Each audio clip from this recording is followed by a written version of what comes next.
Hi. I think you should be able to hear me and stuff. It's been a while since I've done VTuber mode, and I'm worried that it's all gonna be fucked up. Also, let me tap out of here and refresh, cause my stream preview thingy didn't automatically start. Hi, yes, that is me. Cool, that is working. Are closed captions working? I don't know. Yeah, they are. Okay, cool. God, there's so much stuff to remember to set up now. But cool, we got that, we got that. Oh, I don't stop. Every single time I refresh Twitch's backend stuff now, it's telling me about the plus partners goal, and I should set it up and manage the goal, and I don't think I'm gonna hit that anytime soon. Twitch, thanks for believing in me, I guess. So yeah, how's everybody today? Today has been a weird day and stuff. Yesterday weird too. But yeah, hopefully everyone's doing good. My bitrate looks a little inconsistent. We haven't dropped a frame. That's probably okay. Um, I gotta remember I'm a VTuber, and that means stuff's gonna work different, and I gotta look more at the camera and that kind of shit to remember. Let's just quickly reset my gaze. Boop, there we go. Cool, cool, cool. So let's see here. What's been going on? I do electrolysis for real this time, not just as a little like consult, but real deal tomorrow morning at 11. So I'm in prep mode for that, which is why we are in VTuber mode, because I don't look great and I'm not allowed to wear makeup and stuff. So future more big zapping time. It's different. It's not quite. It's zapping. It's electrolysis, but I'm doing hybrid, which means there's also a chemical element, which means they will both electrocute and chemical burn the hair follicles away. So that's what's going on. And hi from luck. Yeah, big zaps. Lots and lots of little teeny zaps. One zap for every hair follicle I got. So yeah, that's going on there. So I'm all stressed and nervous about that and all that kind of shit. As we do, as expected. Um, Also, boys, cover your ears if this is too much information and you don't want to hear it. It's period time. So I feel kind of bad. I felt really bad yesterday. I feel kind of bad today. I forgot to take the Midol I was going to take before stream because I was doing a bunch of other stuff before stream. So, you want to do a little experiment and see what it looks like when a VTuber takes pills? Probably just going to be a little weird. It's probably going to look weirder as I dig through this drawer beside my desk. Because I have a big drawer with all of my hormones and headache meds and Midol and vitamins and just all that kind of stuff. So, I'm gonna take these real quick.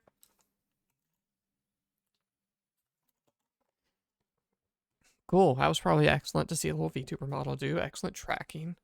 Um, Other thing contributing to my weirdness that I don't know if anyone has seen, but I guess this counts partially as me um plugging shit or whatever, but I've started using my Twitter. I expected it to be a small little thing at first, like, oh, I'll tweet smart, I'll tweet when I go live. I'll maybe be daring enough to tweet pictures more often and that kind of stuff. And it was like, I don't have really many followers or anything like that. And then I tweeted the art I did yesterday of Crow Country, the one that was on Kyle Bossman's art show. And I was like, oh, I'll tweet this and use the tag and stuff. The dev found that and retweeted it and was like, I love this and it's so cool. And I've gotten notifications all day because a lot of people have seen it and liked it and stuff. And I was not, I don't know. That's new for me. That's weird for me. That's, a new thing. We'll see if we were lucky enough to convert a single Twitter art person into a stream viewer. I got some Twitter followers or whatever, and I tweeted about going live. So we'll see if that works. But if not, it's cool. I'm glad the dev liked the art because their game's cool, and I think doing art for little indie devs is cool. This is the second time when bestest friend Apple over at Work with Indies was streaming Smooshy. I did some art for her of Stripes, the Work with Indies mascot character, in Smooshy, and I sent that to her, and then she showed it on stream, and then Nate, other other work with indies guy, Apple's boss, just kind of took a picture of it and tweeted it. And I was credited and stuff, so no big deal. But I was not expecting that, and I think that made its way to the dev. And my Twitter was still private at that point, so nothing to worry about. But yeah, start of my cloud arc. This is it. We're gonna one day look back. I'm gonna be, 10 million viewers every time. I'm gonna sign a big contract for Mixer 2. I'm gonna be the hot shit, and everyone's gonna look back at this for my Crow Country art starting everything. But no, it's just somebody in chat the other day was looking at it, was like, oh, you should send that to the dev. It's like, I should send that to the dev. I was talking to Eskiden in his stream the other morning about sharing art and wanting to share art more and that kind of stuff. I was like, okay, I'll just tweet. I ran a little bit of art, and then people actually saw it, so that's cool. By the way, cute model. I think this is the first time I've seen them. Yeah, it's the third VTuber stream. The last two were, the first one was when I was doing electrolysis prep the first time, which ended up just being a consult, but still good to have done all of that so you could get a look at me. And then the second time was right after that, the stream after that, because I had made some little tweaks and stuff and wanted to do that. I think it's going into the different expressions too much, and I did set up the stream deck to where I can more easily just like, oh, happy, like, oh, sad, oh, neutral, whatever, I can go through these more easily or whatever. So maybe I turn off the auto detecting, but the auto detecting is pretty good when it works, but sometimes it doesn't, and I make weird faces. But yeah, thank you. It's out of the box mostly. I did do some UV texture stuff for the choker and the pattern of the shirt, but otherwise it's just one of those little like create a character whatever things. Yeah, got that going on. Other stuff is my mom watches these streams now, I have learned, mostly through VOD, because she goes to bed a little earlier. But hi, Mom, if you are watching. Chat, be nice to my mom if she ever, I don't know if she's going to participate in chat. I don't know if she has a Twitch account or plans on making one. But if you ever see her, you guys better be nice, because I'll ban the shit out of you. So yeah, hi, Mom. I'm not going to change anything about the way I stream. I'm still going to say fucking stuff. So, let's see, any other personal news updates? Since last time, I've done several Hades runs. I have made it to what seems like certainly the last boss, I would imagine, but I have not beaten them yet. There's a mechanic in there to try to slow you down so you don't skip any story stuff, and I have built up to that a bunch. Let's see. Oh, because I see the Estelle emotes, like spoilers for Reverie, if anyone wants, to avoid the smallest, littlest possible spoilers for Reverie. But I was playing last night, and guess who showed up? Guess who's in the party? It's our good friend Estelle and also Joshua. So that's cool. I didn't play a whole lot because I was feeling very bad yesterday. But that happened and it made me happy. Let's see, I've been working, which is normal and boring. Oh, speaking of stream stuff and plans and stuff, plan for next Thursday is another art stream, for Fighting Game Club art, and then, maybe playing the fighting game after that. But currently, the game in the lead is Soul Calibur 6, and I don't know if I would be able to matchmake in that game. I don't know how active the player base is, so we'll be figuring out some Soul Calibur art. My friend Pearl is one of the people excited about Soul Calibur stuff, and I asked her, who should I draw? Expecting like, hey, there are a handful of cute girls. I can't pick one. Help me pick one. And she's like, Voldo. You gotta draw Voldo. So Voldo has to be up for consideration. I've thought about just like drawing a smattering of the weapons in there. It's like a thing I don't normally draw, like weapons. Cool. But I don't know. We'll figure that out. Yeah. Good old Voldo. Oh, I also did this. Let's see if I remember them all. I did this. I did this. And I did. There was another one. What was the other one? VTuber socials.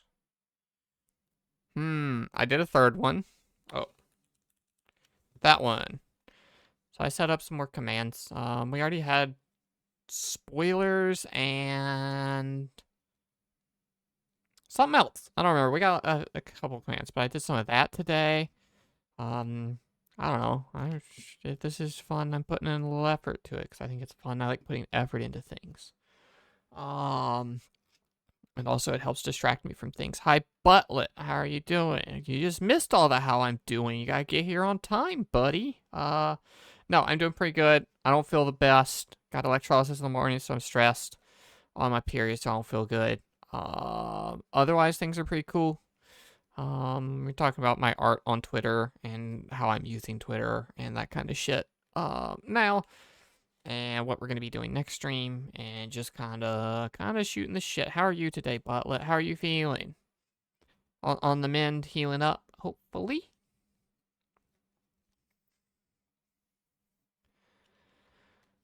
I should put my hair up.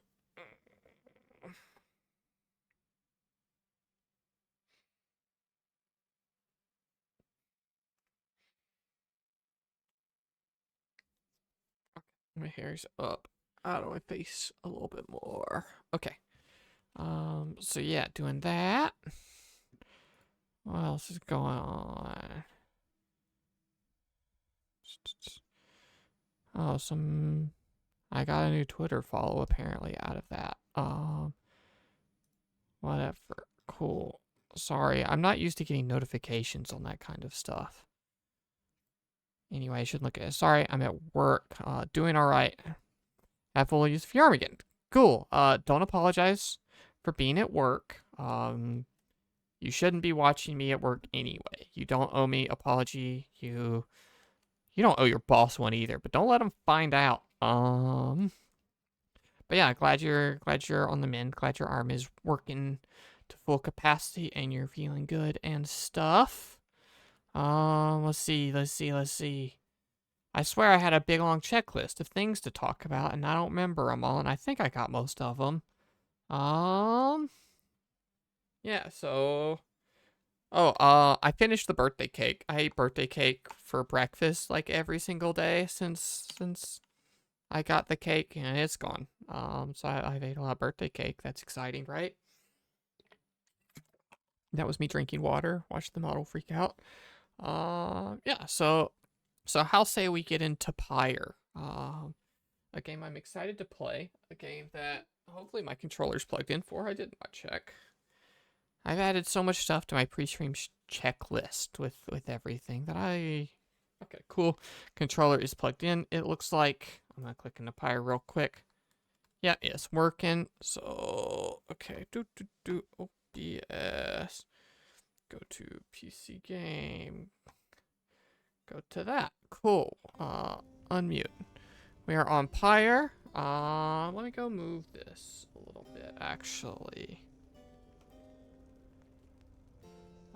Because the VTuber software is a little weird in that the size that the window is affects how it fits on the layout. Like, it's the actual resolution being captured, so not as chill. They don't care. I'm sorry you don't feel good, though. I hope your birthday was awesome. Yeah, glad you have a chill boss. I have a chill boss. She's cool. But yeah, I'll feel better. It's normal. It's like... So, this is like a weird thing of like, I just need to get better at it. Because I do track my periods. You know, again, this is all TMI stuff. I don't care. I do track them and stuff in a calendar and like mark when they have happened and stuff. But I never pay enough attention to when they're going to happen. It's more like, oh, I feel weirdly bad today. Open the calendar, 1, 2, 3, 4. Oh, yeah, okay, it's about that time. So they always sneak up on me, which is something I could easily fix if I was a little bit more on top of it. But, yeah. Oh, I had other buttons I wanted to try on the Steam Deck. I put on, like, auto clip button and stuff. I was about to hit it, but I don't want to make a clip of me talking about my cycle, so. Pyre. Recap of last time. What did we do in Pyre last time? Chat, anyone know? Anyone want to fill us in? This is not me forgetting and trying to think and make you do the work for me. This is totally, you know, for real. We met a snake person. We found out not everyone can escape. That might have been last time. That might not have been last time. That might have been the time before last. Who knows? There was... Oh, Sir Gilman's our worm friend. He's our new star, because we got to let Rookie go home. So he's been our carry. Oh, we sent Ray home. Ray got to go home. Forgot about that. We love her. She got to go home.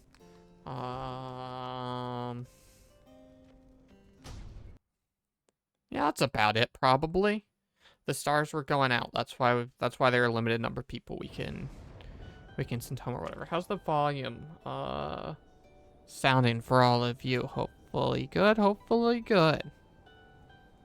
Okay. Complain if it's not. I haven't changed anything since last time.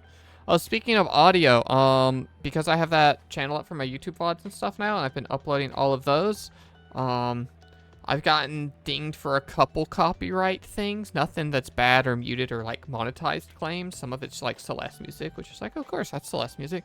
Turns out, Spike Volleyball has some stuff getting marked as copyright. Volume sounds great. Cool.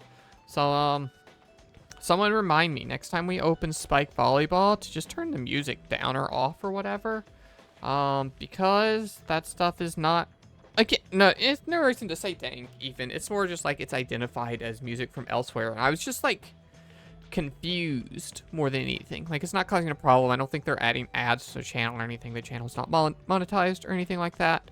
But it's just, like, I was confused. I was like, why do these random VODs have copyright? How come, like, this Pyre VOD has copyright flags on it and this one doesn't? It's because we played Spike Volleyball at the end. So that was the little discovery. No, stop saying, oh no, it's perfectly fine. Again, it's no big deal. It's just like, because YouTube has, like, multiple levels. It can be either nothing, which is what most of them are. Copyright, which is when it's like, hey, we're identifying that we own this. And then there's, like, the copyright monetization level where they get to be in charge of running the monetization on your videos and can put all the ads in there or something like that. And so it's not that one. It's just the, like, hey, by the way, there are a couple songs in here that aren't yours kind of shit. But nothing's getting muted on Twitch. Nothing's getting muted on YouTube. And nothing's getting, like, bombarded with ads. So it's all good and cool. We were just talking about audio. Maybe remember that. Okay. Oh, also, if anyone here gets ads, I fiddled with those settings a little bit. The goal is to not have anyone see ads, which means pre-rolls will probably be on for people that show up. I think it's really confusing. I don't know how it works exactly, to be honest, because they have, like, this whole little, like, auto schedule thing. It's like, no, thank you. It's like, okay, well, then pre-rolls are gonna whatever. Just, yeah. So I don't know. That shit's weird to think about. But like we said, this is the start of my clout arc, so, you know, one day you'll be, you know, seeing sponsors all the time, and I'll run an ad every 15 minutes, and I'll get paid.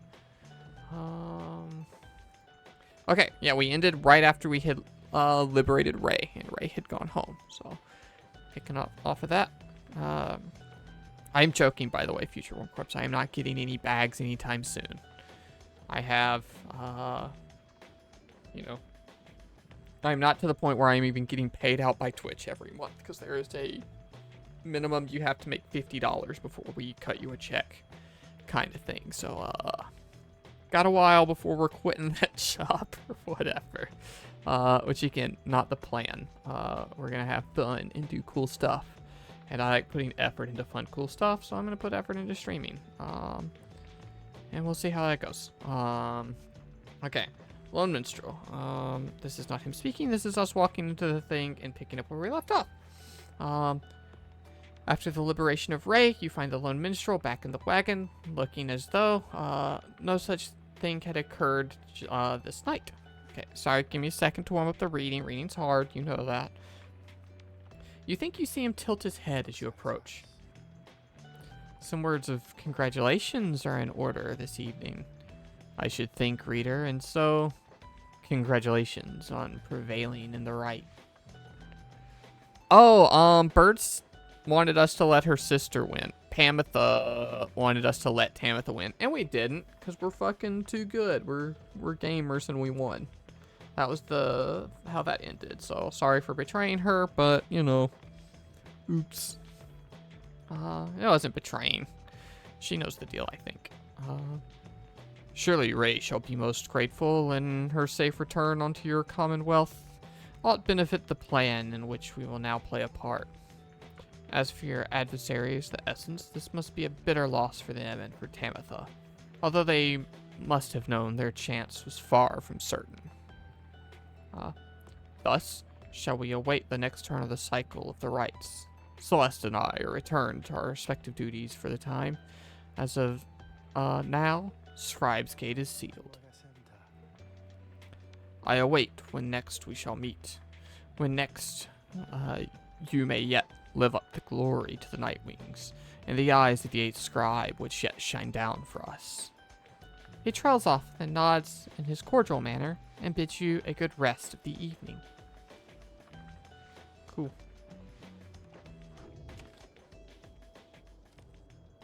Continue your journey.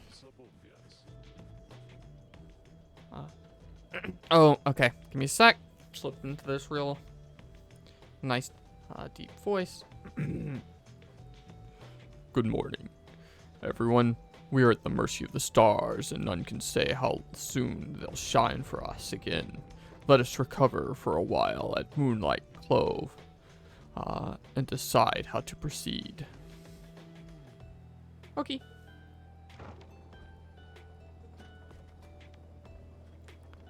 Driving our little wagon.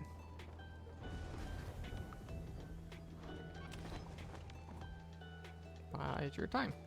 Yes. Best make yourselves as comfortable as possible here for the time, Nightwings.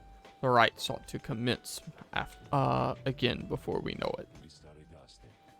Until then, be well. Thus you and your companions remain on the mountaintop, awaiting the stars to shine again. The cycle of rites is ending. The news that Volfred and the Lone Minstrel revealed to you now threatens to disrupt your group's resolve. Who most deserves their freedom? Can there be any hope of a revolutionary plan to change the Commonwealth if too few exiles manage to return? These questions hang like a fog over you and your companions as you linger there on Mount Eludile. For now, the exiles of the Nightwings vow to stick together for as many opportunities as they shall have. Many moons pass. Once cold evening, Volfred finds you off on your own. Well, my girl, it's time once more. Come see. Volfred indicates the sky, and through the snow, you see that he is right. Soon, all of your companions are gathered. Volfred regards the group in his steady manner. As you all know, I have refrained from participating in the rites myself. This was a long-held choice of mine for a variety of reasons. Oh, yeah. We met the hot, broody hot boy, who was this guy's old teammate who did not like us.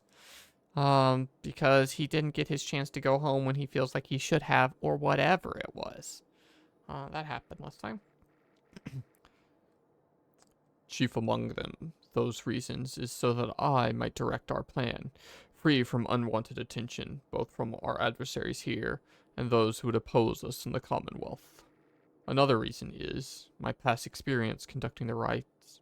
It did not end on good terms. Before my time, the Nightwings comprised 3 exiles. Brighton, who we have not met. Oriza, and Oliarch. Oliarch's the hot boy.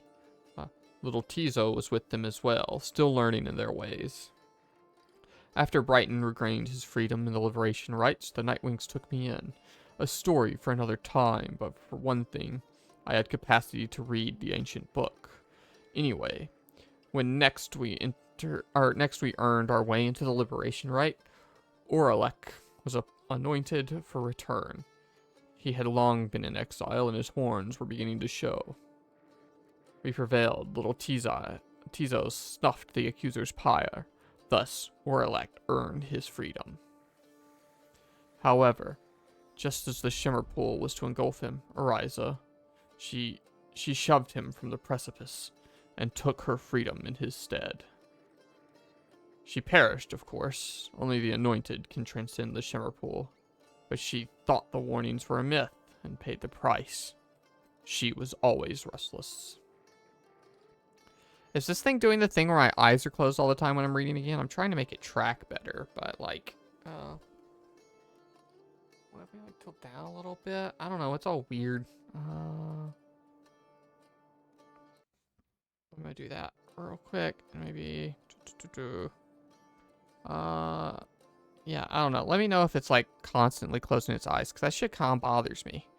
And I'm like trying to perform better in a way that it will more see me and be normal and stuff, but like I can't look at the VTuber and the words and all that kind of stuff easily, you know?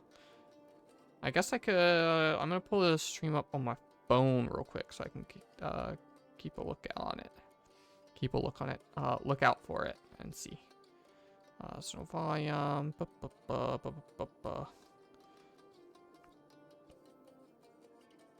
need to see that. I don't need to see chat on here. Not that I don't like you, chat. I just don't need to see you on there. Okay, so we're gonna try to put this right here. So we have a stream preview right under there. Yes, no, maybe. Yeah, okay, weird, but we got a little stream preview down there. It's gonna be weird. I might not like that. Maybe that's the auto detection thing, actually. Hold on, we're gonna fuck with settings, because I always fuck with settings. It's like probably a bad streamer habit to like always be fucking with stuff. We're gonna turn off this auto expression stuff, and we're gonna do it ourselves. Boop, boop, boop. Okay, we're gonna go over here. We're gonna reset our gaze right there. And we're gonna try reading and see how it goes. No, the eyes are instantly closed again. Cool. That's just me like not having a good direct like camera shot of me, I think. Okay, we'll see how it goes. Either way, I'll stop fucking with it for a little bit.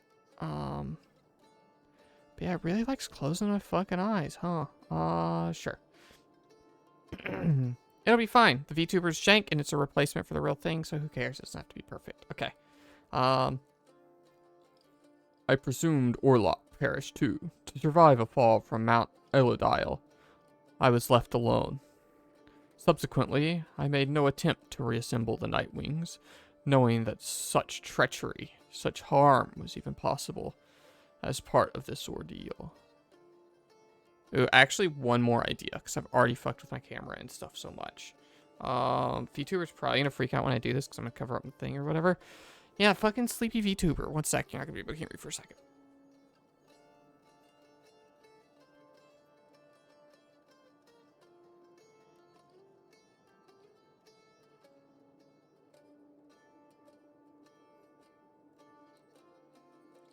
Hey, GP, you came just as I was fucking with all my settings and stuff. Okay. We're putting the camera more straight on at me and see if it likes that any better. And we're going to try to get all the hair out of my face. This is all just us figuring out what works for us and what doesn't. Okay. Cool.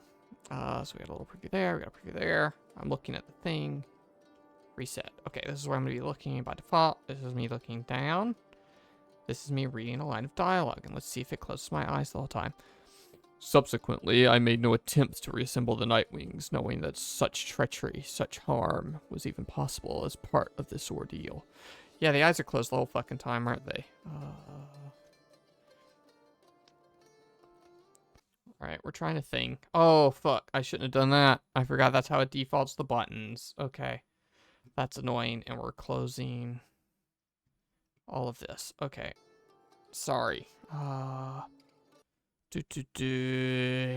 of this shit's kind of annoying. Oh, do you guys know that?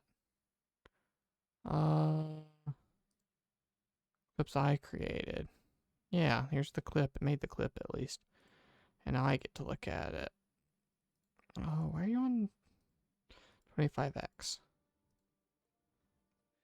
This is all just us figuring out what works for us and what doesn't. Okay. I'm watching a clip of me. It's weird. There, we got a preview there. I'm looking at the thing. Reset. Okay, this is where I'm going to be looking by default. This is me looking down. This is me reading a line of dialogue. And let's see if it closes my eyes the whole time. Subsequently, I made no attempts to reassemble the Nightwings. Yeah, those eyes are fucking closed, baby. Okay. I'm going to go back to here where I can see you. Yeah. Hi, AGP. Hi, Butler saying hi to AGP. We're going to go in here. You're going to see some behind-the-scenes settings again. Settings. Not general. Well, yeah, general. Mouse is fine. Blink sensitivity, like, is all the way off. That means it's... should not be closed my eyes. Maybe I fucked something up at the model level and I made the eyes too closed. I don't have on auto blink. Oh, while looking down... blink's less sensitive, maybe? Is it just like auto blinking or something? I don't know. We're gonna stop fucking with it. How about that? And we're just gonna go, and our stream's gonna be maybe kind of janky when we're in VTuber mode. But we're in VTuber mode because I'm kind of janky. It can sound great, so it's bound to have a hiccup every now and then. It has hiccups all the time. Even when my mom watched the VOD, she was like, "Oh yeah, it seemed like you were having troubles with your camera and lighting." So I was like, "Yeah, because I don't know what I'm doing." And anytime you change anything, everything breaks and it's so annoying. I wish I had a good way to monitor it. I should start playing games in windowed mode so I can put more stuff everywhere. Because I have this game on a big fucking monitor. So like, okay, this is me looking at the middle of the screen. This is me looking all the way at where my stream preview is. This is me looking all the way at where the VTuber preview is. And so I can't possibly look at that shit all at the same time. But I don't know. Whatever. We'll figure it out. Who cares? You're here for the cool voices and the sick gameplay, not to see me, right? Okay. Well, we're just gonna continue. And, chat, I want you to hold me to this. No more fucking with stuff, okay? I'm allowed to reset or recenter my view, but I'm not allowed to move cameras around. I'm not allowed to change VTuber settings, okay? Deal. So we're gonna go boop. Alright. Here we go. From the top. Waiting for that Aussie accent live. Yeah. You're gonna be waiting a long time, hopefully. Okay. Here we go. And take 2. Subsequently, I've made no attempts to reassemble the Nightwings, knowing that such treachery, such harm was even possible as part of this ordeal. I frankly still do not hold Ursula entirely at fault for what transpired. I hold, instead, the Commonwealth responsible for it, and this is a desperate situation. Were the eyes still closed? I was holding my eyes open as wide as possible, like in real life. We're not allowed to fuck with it, so it's okay. And I resist the urge to think the rights may partially be to blame, as well for pitting brother against brother, sister against sister. Wolfred breathes a deep sigh. I see that Orlek lives, and at a time when our plan is already in motion. And even the stars are fading, perhaps a signal that the scribes themselves know that the Nightwings are divided, and that they do not approve. But I choose to take it as a sign that we must act. The scribes have put us in a set circumstances where each one of us may rise to the occasion. The Nightwings in our plan need all the help they can get, and so I have made a decision, which I wish to announce to you all here. In the name of the Nightwings, and reader, by your leave, I would conduct the rites again. Long have my skills languished in the matter, I admit, although I trust I will regain them soon enough. While I once avowed never to conduct the rites again, our present situation calls for all resources to be brought bare. So, if I may be of use during the rites to come, I shall avail myself. That's all. Now then, Our reader shall determine where we are headed first. Light.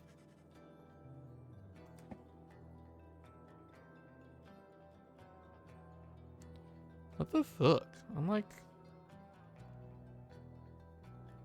They're just closed the whole fucking time, huh?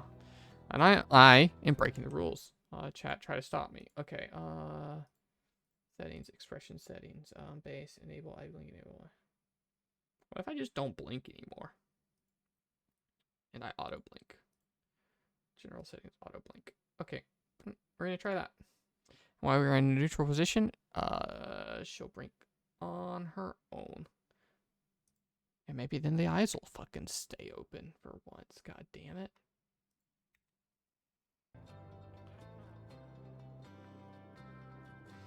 Sorry, I'm looking real quick to see how fucking creepy that is.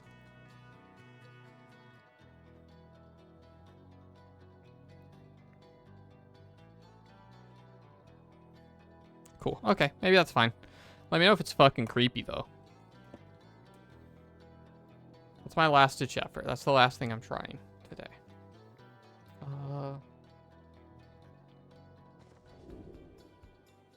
Welcome back to the ranks. Welcome back, Wolfred.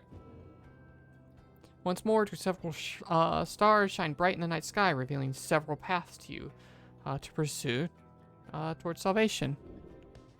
Wait, from like, what do you mean what happened? I've been fucking with the VTuber settings and stuff because the VTuber keeps closing their eyes anytime I am reading or talking, which has been annoying the shit out of me, and I couldn't figure out how to fix it. So I turned off the eye blinking tracking, and instead they will now just auto blink on their own. So hopefully that doesn't feel fucking weird, and hopefully my eyes stay more open. I also turned off the expression, so like if something, oh my god, he's joining our team, wow, look at that, it's so crazy. You know, so I gotta be better about that kind of stuff, but that kind of stuff's fun anyway, so. A unique challenge. Oh, what is that emote? Oh, it's a little duck or goose or whatever waving. Neat.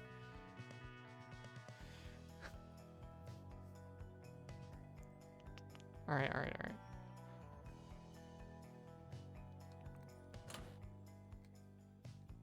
We got 55% chance of winning. We're still 16-0 because we're the fucking best. Undefeated. Never to be defeated. We are the greatest. We can go fight this dog. We can go fight this dude. I guess that's where we are currently. Maybe. No, we're over here currently. Oh, maybe it's just two options.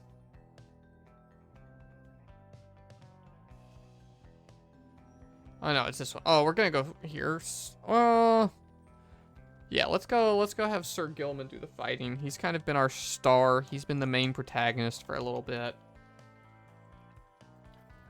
And the other two don't really have anyone going on, because one of them had shit with Jody, and I think one of them had stuff with Rookie. So now we're gonna go fuck up this guy. Oh, what the fuck is that?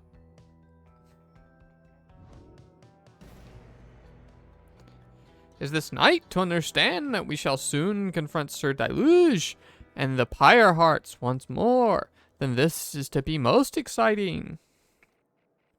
This night's one-time commanding officer, imagine, if you will, a worm without the slightest trace of bravery. Sir Gilman then recants the tale of Sir Deluge's past, and how it is that they wound up together in the downside.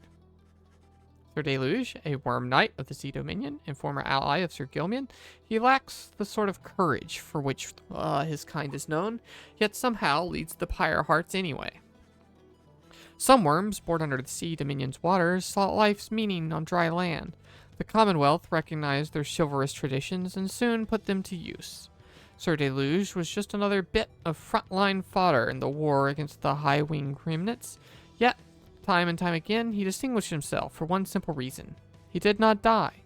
His usual instinct of self-preservation kept him safe in many battles, and over time, he was repeatedly promoted for lack of any real competition. Then, in the Battle of the Spiral Sanctum, when retreat certainly was not an option, Sir Deluge retreated anyway, and this was a breaking point, and he was at last sentenced to exile. In the downside, he sought water, where he made contact with Sir Gilman and other members of his kind. They all saluted him as their superior.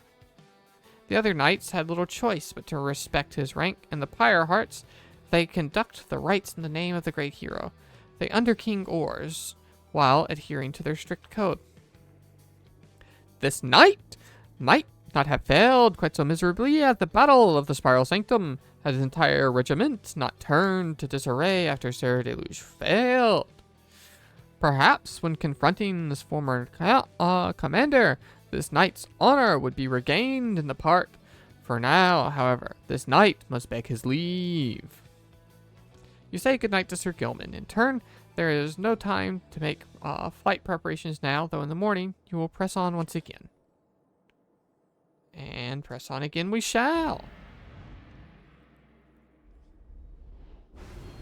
I do so hate to thusly contact you, O reader. Yet an awful rumor reached me recently that you have within your retinue a traitor. Whoa. To the Nightwings and the Commonwealth alike.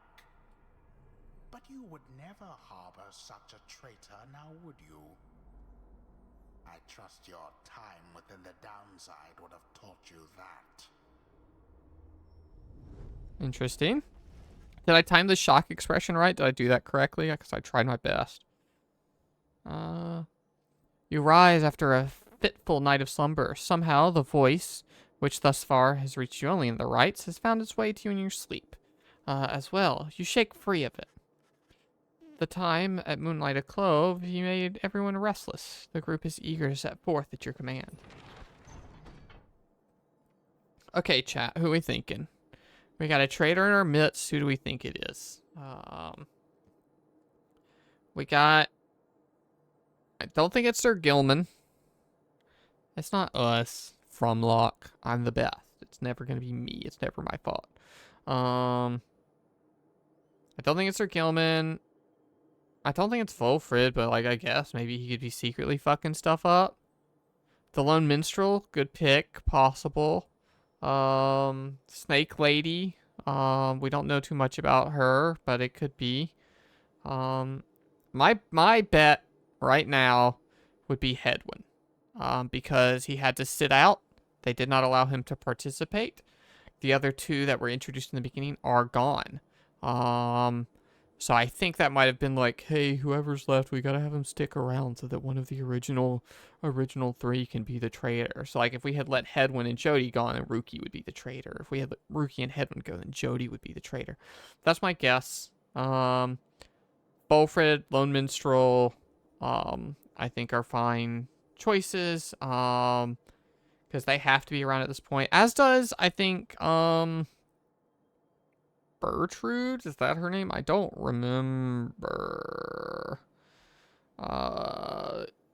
Yeah, Bertrude, maybe? Whatever. That's a possible guess. No, Gilman would never.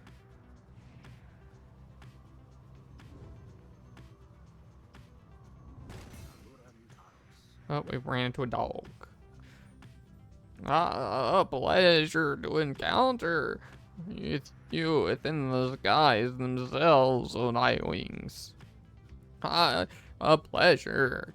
Why are you not advancing forward? I'm hitting a button. Oh. They deliberately crashed into us, Father, yet you still address them in such a cordial manner? Almer, I am certain that this was an honest accident, and it appears no lasting damage has been done. Please take the helm as I shall go and pick up the fallen artifacts which shook free from the walls on impact. Perhaps some of our old heirlooms may be repaired with the adhesives drawn from certain flora we may find along our long and difficult quest. Damn you, Nightwings, stay away from us. Okay.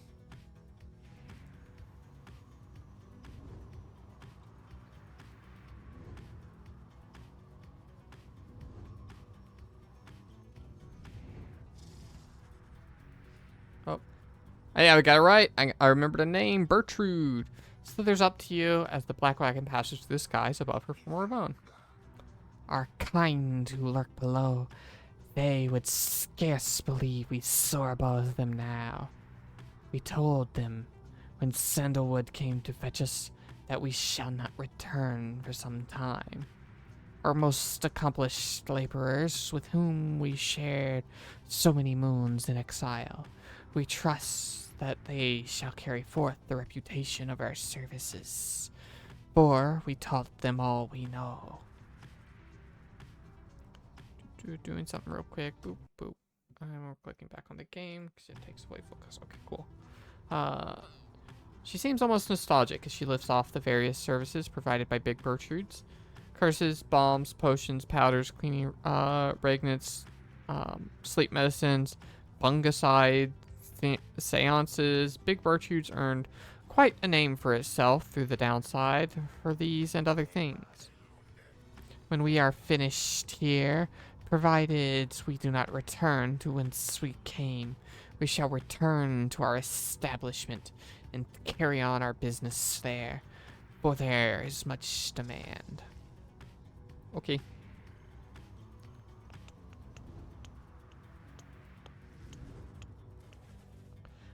You soar to the border of sandfolds. These, where your companions first found you in the downside long ago. There is nothing for you there, and you wish never to see them, or see it again. Oopsie, I went too far. Did I go too far? Where am I going? This one, I guess? Edwin success, you may find some peace from a hard day's travel. Pamethus says you can sway the coming brights against the Pyre hearts in your favor. Sure. You touch down on the heart of Jomir Valley, where first you face the fate and the descendants.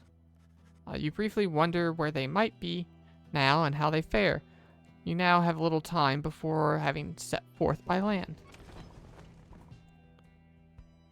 Okay, we're gonna go talk to somebody first. Hi, Volfred. It's always fucking Volfred.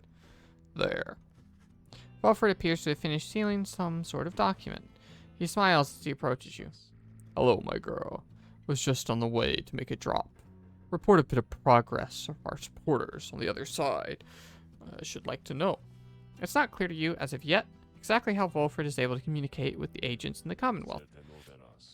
We have our ways of making certain that such messages manages to make their way to whom they need to reach. Most of the time, at least.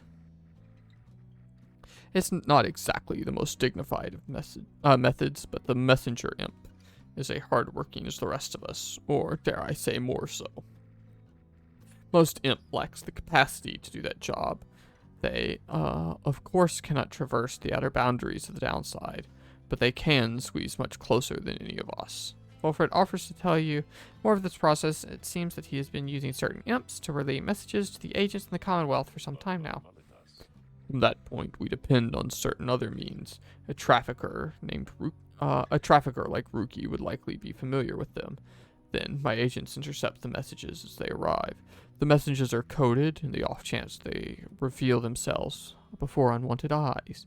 But even still, my agents put themselves in great peril, supporting our cause and our plan.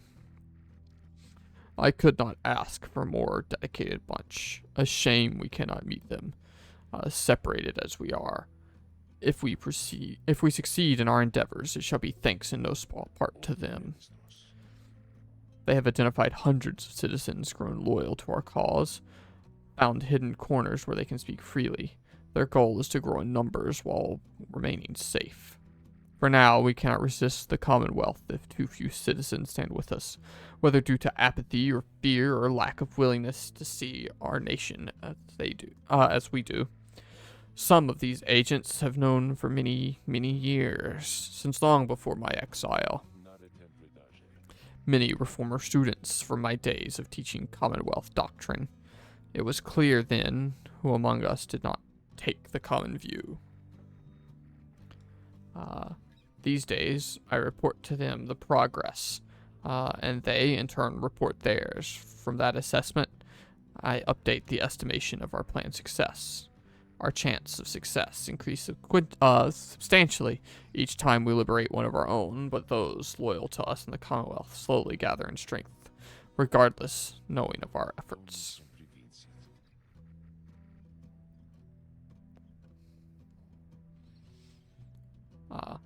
Thus, we do inspire each other, not unlike the dynamic which I can see among the Nightwings here. Now, good afternoon then, reader. I have a delivery to make. I'm gonna let Volfred go so I can stop reading so much of Volfred's fucking dialogue. Because that dude talks a lot in a voice that's kind of deep and not easy for my voice. And still fear.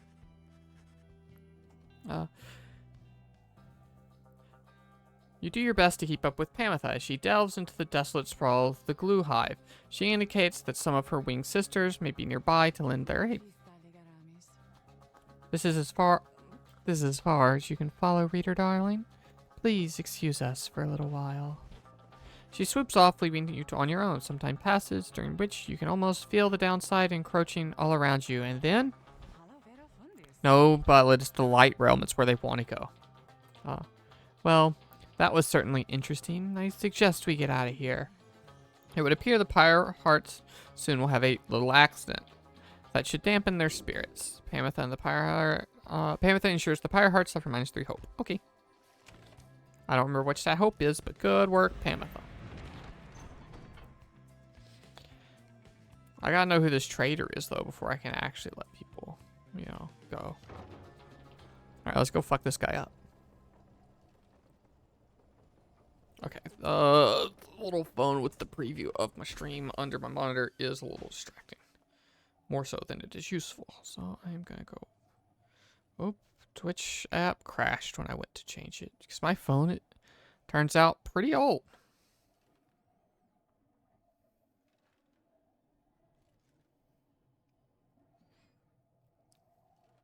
Cool. 1 second. I like to have a little... little teeny, like, who's in chat preview still, even if I am not. Yeah, I don't know. I like to know things. Chat only, please, thank you.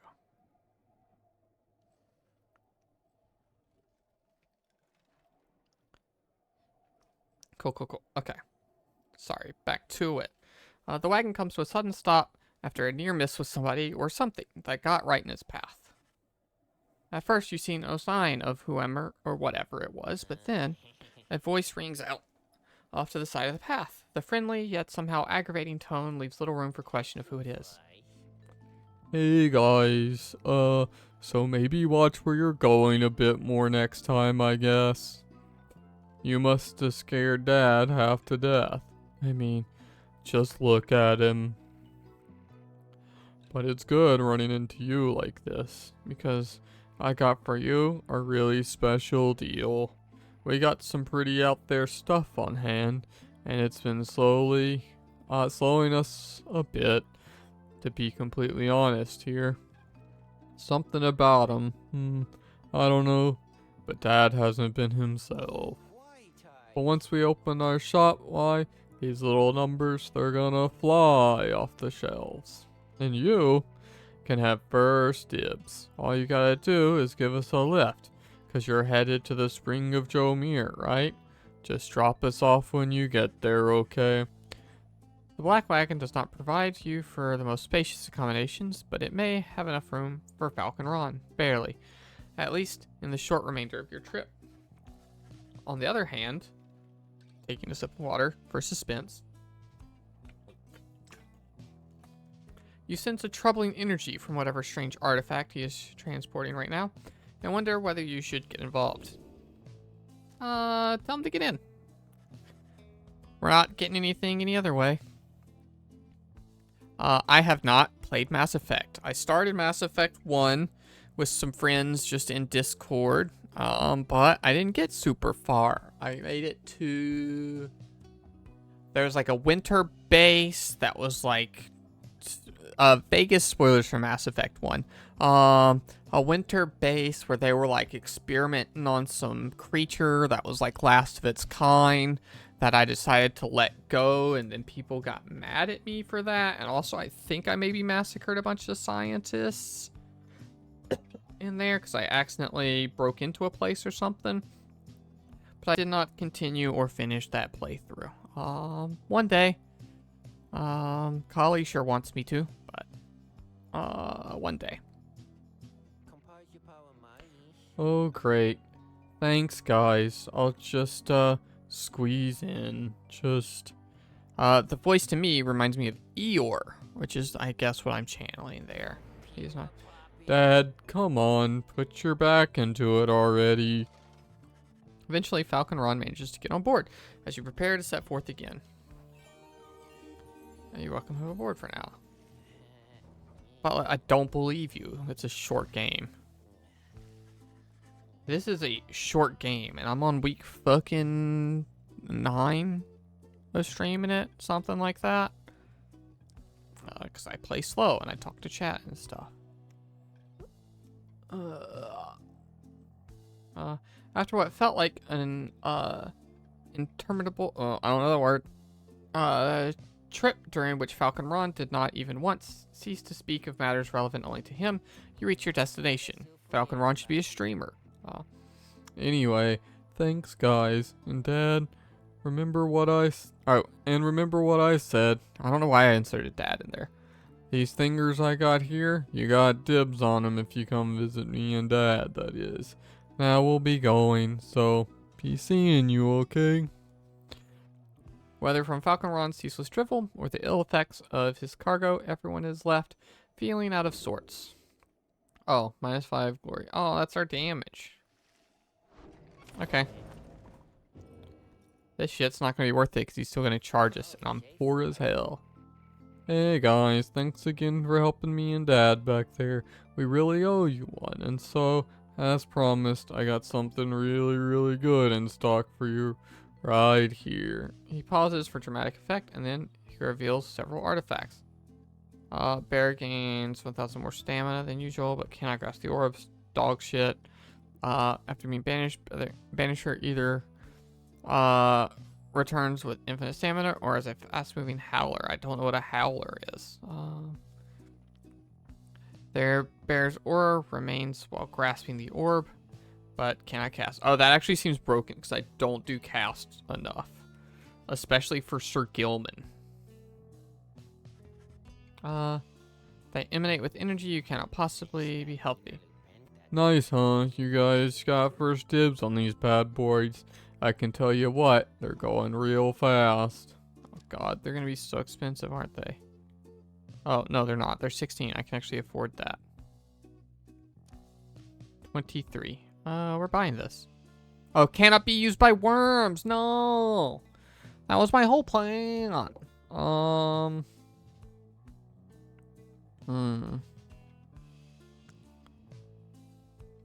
That's pretty good on Tizo, actually.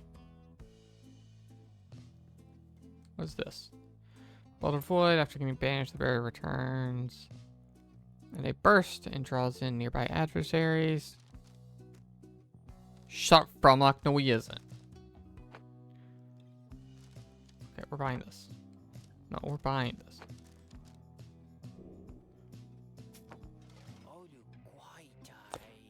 Great, you guys. I knew you were discerning customers now. You enjoy that one, okay? And remember, I still got the others too. You can buy them if you want. Though these ones, they're real popular, and so no refunds, these guys, you understand? But they're real good. So there's no chance you're gonna want to pawn them off.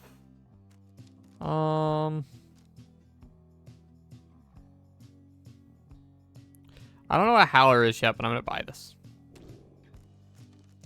I'm gonna buy this. Yes. Okay, and now we're out of money again. Thanks for stopping by, guys. Okay, let's go talk to a friend. Pamitha, are you mad about your sister? I'm sorry. Pamitha is staring out the window as you approach. I miss flying, reader darling. Take it from me, it feels as good as you'd expect. It's not enough for those Commonwealth brutes to cast us down here. If they can get their fingers on us, they make sure we never fly again as we once did. All while calling it an act of mercy.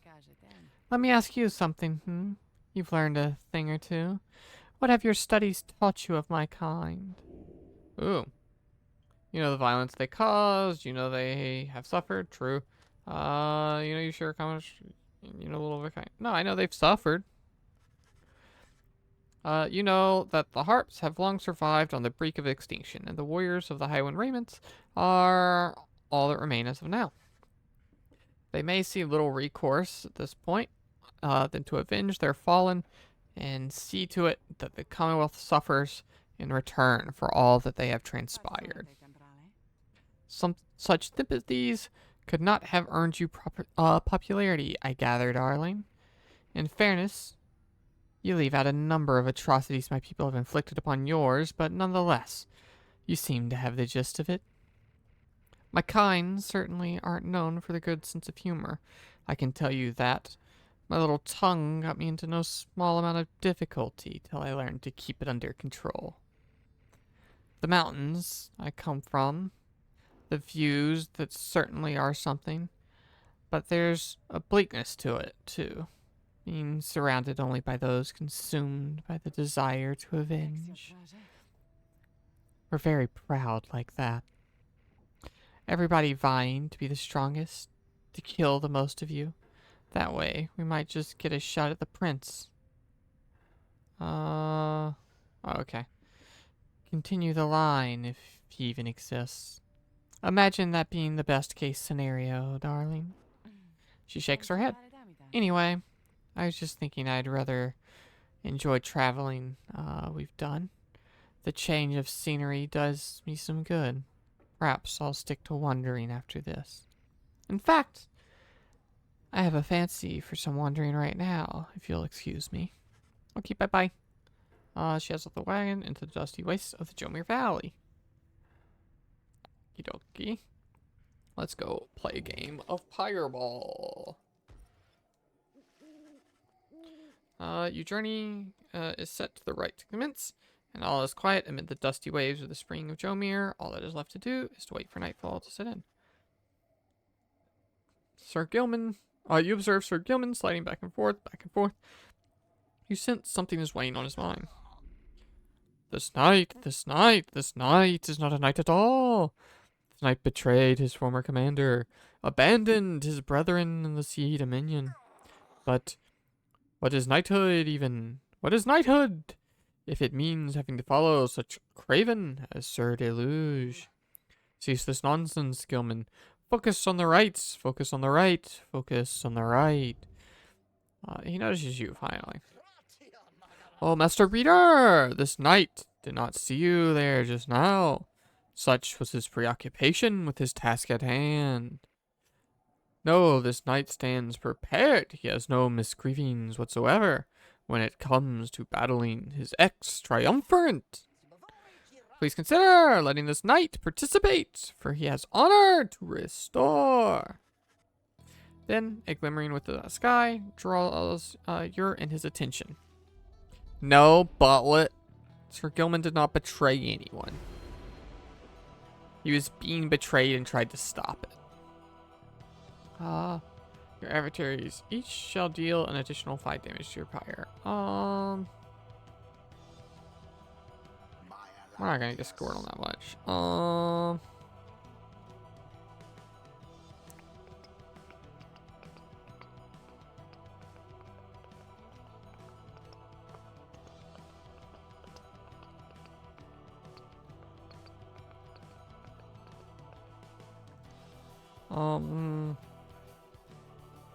I don't remember which of these we used to have.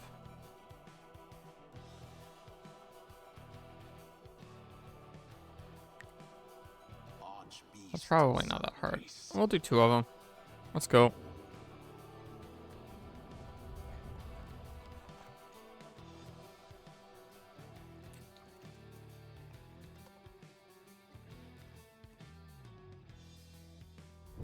Reader, or should I say deceiver?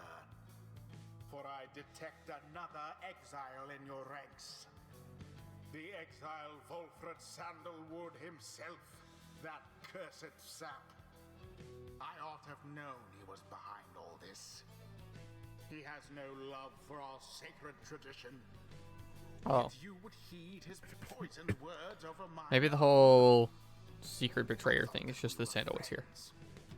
Then fine. Let us return to a more formal distance.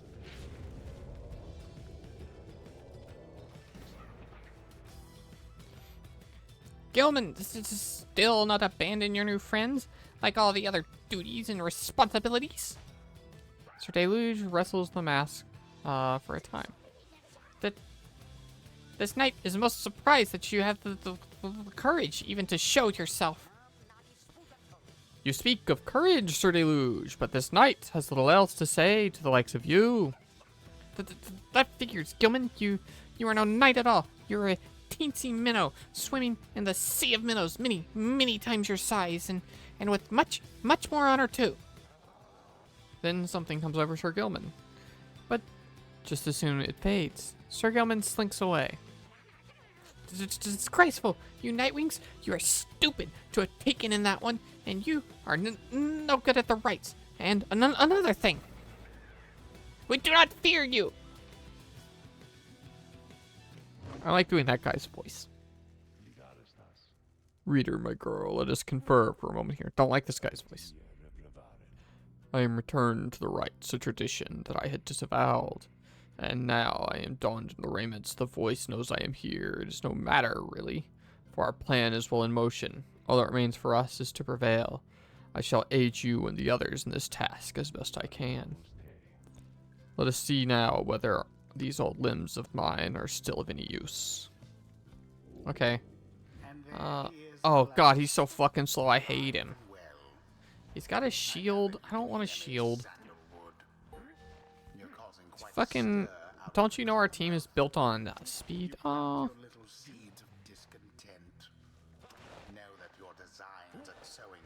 A teleport's okay. Nah, this is some defense bullshit, dude.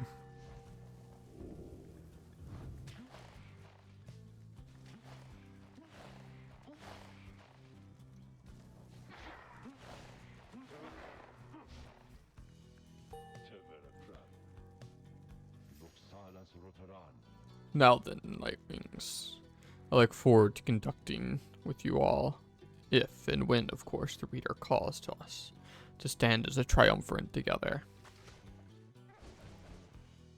Okay, so next up, I was thinking Hedwyn goes home, but honestly, I think it is both funniest and most interesting to send Volfred home next.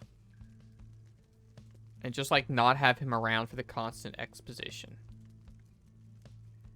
So Sir Gilman's in because he's got personal beef.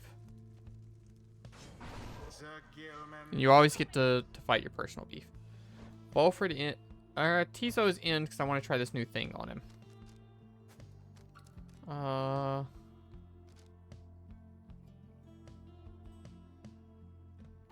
Because I will never use your cast anyway because it blows yourself up, dude. And then Volfred, we're going to work on leveling up so we can send him home because it's funny. I kind of want to know what a howler is. Wait, well, the bear's Pyre has more fire than the others. Okay, yeah.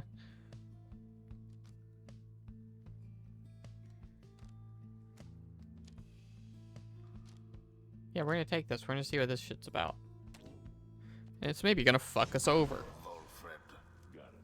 It is done. Screw.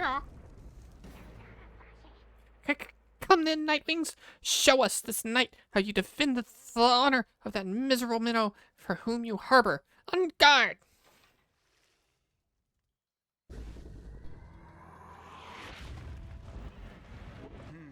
Commence.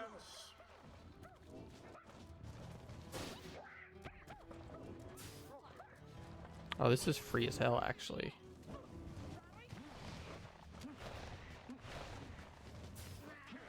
Oh, I did not jump. I don't think that guy can jump. I think if I play Tizo right, while I have this thing on, he's really fucking good. What's the jump button? I forgot.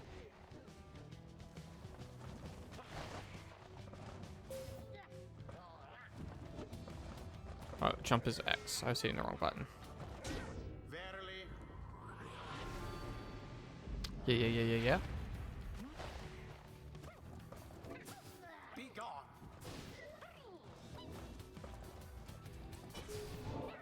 Okay, so that like expands his range some.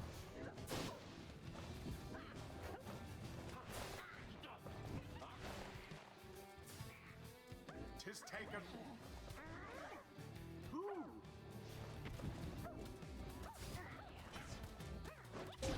A blow against Okay, we're getting there. We're figuring it out. We got some new team to figure out.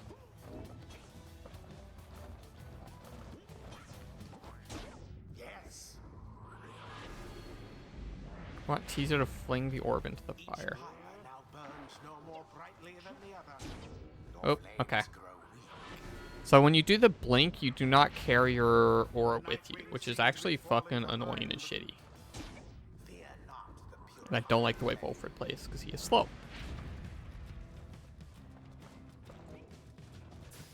Somebody get the orb.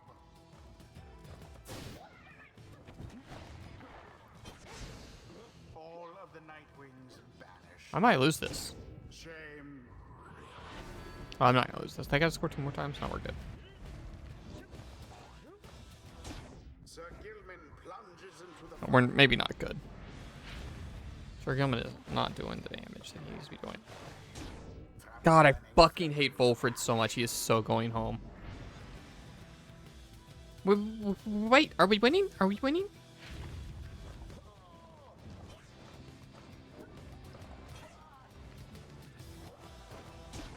exactly by the book.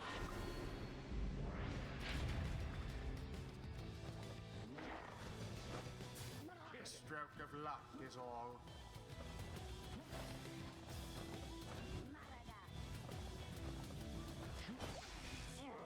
God, I hate him. Wait, oh, they have a thing that's like blowing me up when I get blown up, and I just realized that as I lose. Fireheart prevail. Okay, well, this is us seeing what happens when we lose. That's all it is. That's so disappointing. I had Volfred so Fortune shall much. be better next time. Hmm? You and the Nightwings have experienced your first defeat. This is not the end. Rather, this is an opportunity for you and your fellow exiles to press onward. Volfred, for example, learned a valuable lesson this night. Yeah, that he sucks shit at this. I hope is the lesson. So too has Sir Gilman, not in spite of his setback with the Pyre Hearts, but because of it. And Tizo is no exception. He has gained more insight here as well. Your fellow exiles shall gain enlightenment and learn and grow from what has inspired. And your story shall continue. The choice of whether to accept such outcomes now and all throughout your quest is yours alone. Do you see? Admit defeat, Gilman. You fool to abandon us. You may have prevailed, sir, but we are not defeated. We are never defeated, for ours the path towards enlightenment. Your victory means nothing. Shut up. You know exactly what you are, Gilman. And this night, a craven. Yet your courage is a mere facade, and everyone knows. Sir Gilman does not respond, although you sense the words of Sir Deluge got to him. The 8 scribes bless us with That was not Gilman's first start. Gilman carried us through the entire last stream, but you just weren't here. It was Volfred's first start, and Volfred feels terrible to play as, and I do not like him. things up. Please get any useful ability. Volfred is managed to sapling shall automatically spawn near the Pyre. Oh, whatever. Once per right, if Volfred average series extinguished by just.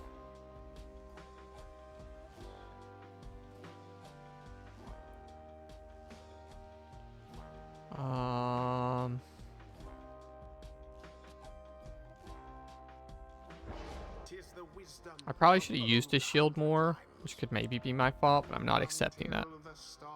Now, you can hate on Sir Gilman. I'm just going to hate on you for doing it. That's funny and fair, right?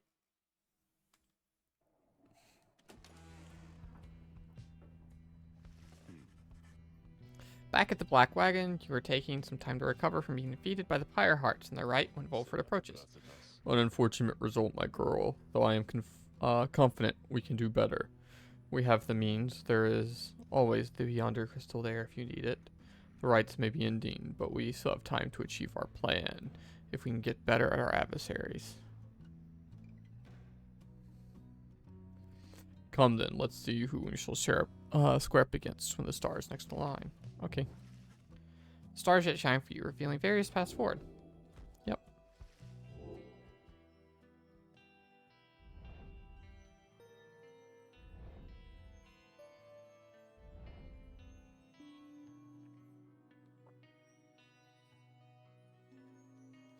that dude, the fucking chastity. Fucking old dog. It really wants us to fight this old dog. Yeah, it's gonna go beat up an old dog. Damn, can't believe we lost one. And it's all Wolfred's fault.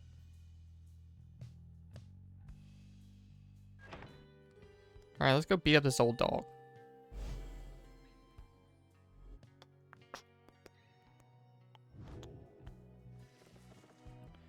It is good to know that Dalbert Oldheart and his fate are still going at this still. As I once feared for them, their respect for the tradition of their rights has sometimes held them back. He then shares with you what details he attained from your next adversary. Dalbert Oldheart, an adversary who showed you respect and generosity despite his advanced age. He also has made a formidable opponent, he and his son. This so-called Almir the Helpless, ever present at his father's side, he was abandoned as an infant before Dalbert found him and raised him as his own. Dalbert taught his son everything he knew about his cultural heritage as a descendant of one of the Alpha Chiefs through the Alpha Chiefs thought to be descended from Jomir Minimane himself. However, his more vocal attempts to preserve old Kurg traditions in the Commonwealth often fell on deaf ears, or even more aroused anger from officials. One day, he insisted on celebrating Fang Song against the wishes of his family. His family's caution was well-founded in this case, and he was taken off into custody. As for Almir, as his father was led away, he put up enough of a fight to where he wound up sharing his father's cell, and soon enough, his sentence. And the downside, their faith brought them in contact with a pack of spiritual curs residing in Jomir Valley. In time, they became acquainted with their rights and helped to revitalize the long-struggling triumvirate known as the Fate. They have since struggled on, at times flirting with freedom, though seldom getting within striking distance. Yet still, they have longed to find a way to return to the ancestral home and family. Perhaps the Commonwealth saw not separating these two even in their exile as an act of mercy. Still, our sympathies ought not stray from our course. Good night, my girl.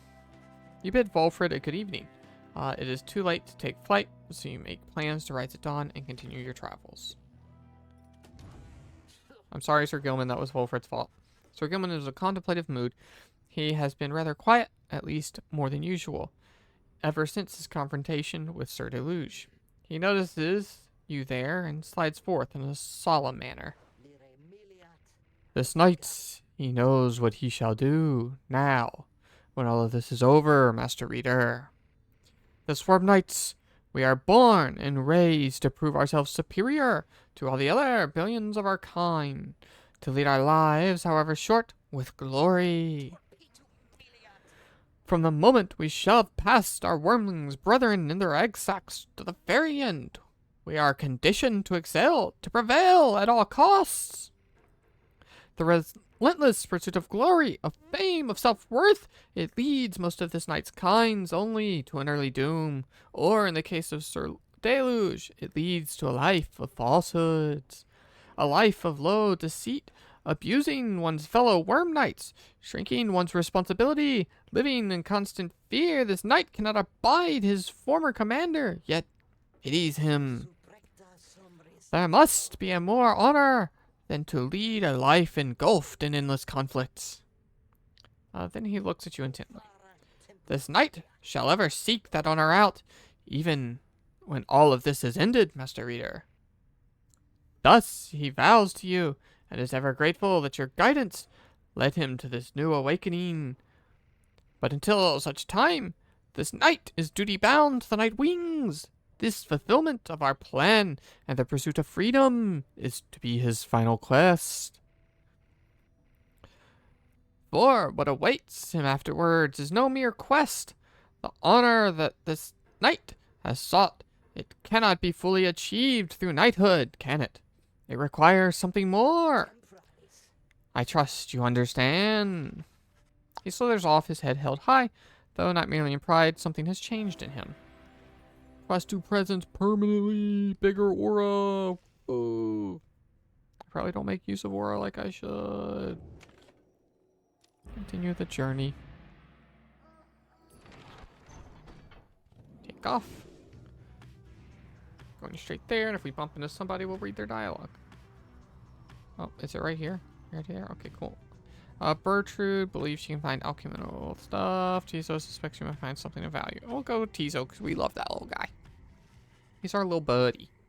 You arrive again in the gloomy hollows with like flagging hands, already anticipating the sinking feeling that comes with this place. This time, Bertrude has something to say for it. We shall show ye how to withstand the less pleasant qualities of this locale. She reveals various salves and minor enchantments that help to counteract the spirit draining effects of the region. Soon, everyone is feeling better.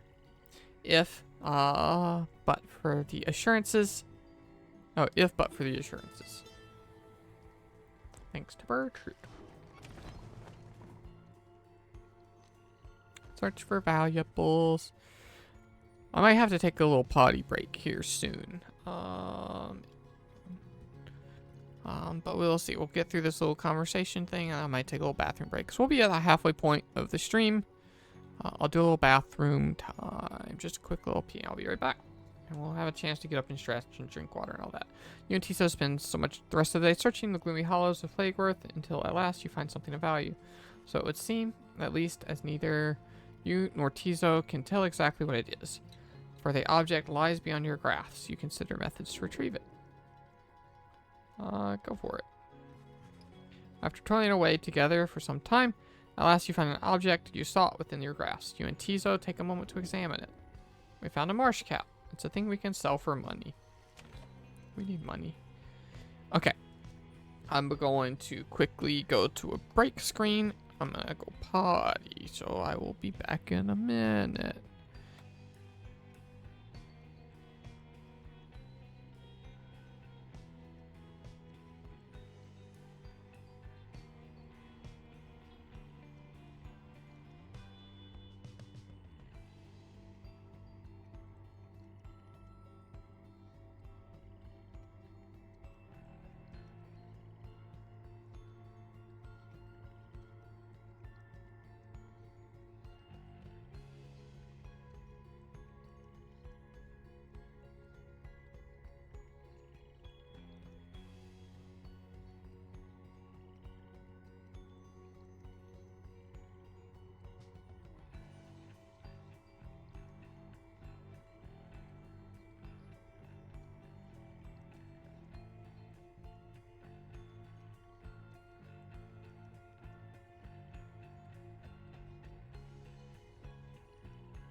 I was muted that whole time. I was saying hi, I am back. And we can get started. And is everyone here? And you want to take a bathroom break too? But I think we're good.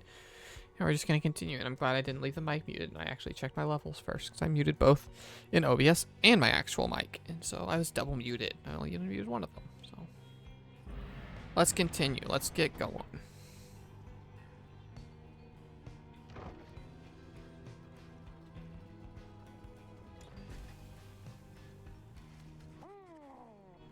A messenger imp with news and rumors on the other side tracks you down in the muddy bleakness of the flaking hands. The imp's message pertains to Ray, who you liberated at the fall of Solium, and whose past transgressions have all been forgiven and returned to the Commonwealth. You learn that she is taken in by a well-to-do foster family and has been given private schooling of the highest order of the Astralist tradition. Cool, good for her. They promised her that, in time, she might one day have the honor of teaching the children of the Commonwealth herself. However, she soon went on her own way, insisting that the 8 scribes themselves were calling her. She started wandering again all on her own. Well, if that's what she wants to do, sure. That is until she located Volfred's agents. Thus, her wandering ceased, and the ranks of the revolution grew stronger. Ray also left a simple message. Believe in the scribes. You got it, girl. You thank the messenger imp for the report, as your companion gathers to discuss.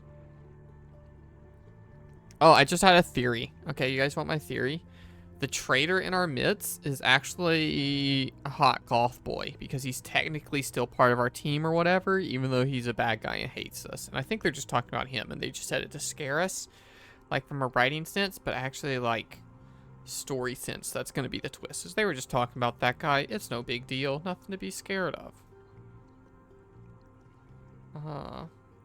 What do we think of that theory?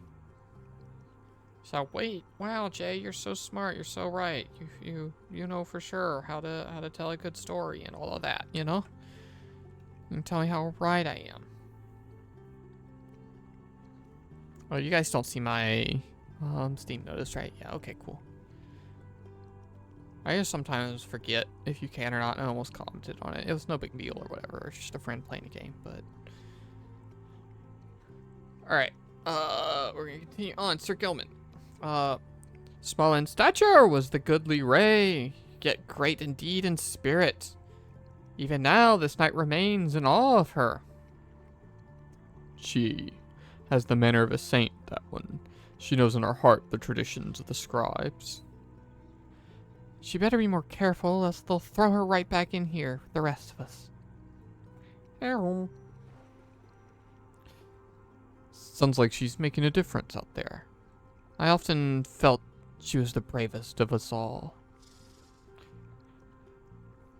That one very powerful indeed. A sorceress of sorts, a certain air about her, most intriguing. The news of Ray's liberation fill you and your fellow exiles with a newfound resolve. Plus one hope. Wish you luck. Good luck, girl. And good luck to us, because we're trying to get Volfred the fuck out of here. Alright, we're not even going to go talk to them because... Oh no, we just picked up a thing to sell. We'll sell them too. Hey guys, say, whatever happened to that Ray you brought in here sometimes? You know, the loopy one, frizzy hair. Always handling all the merchandise. I liked her.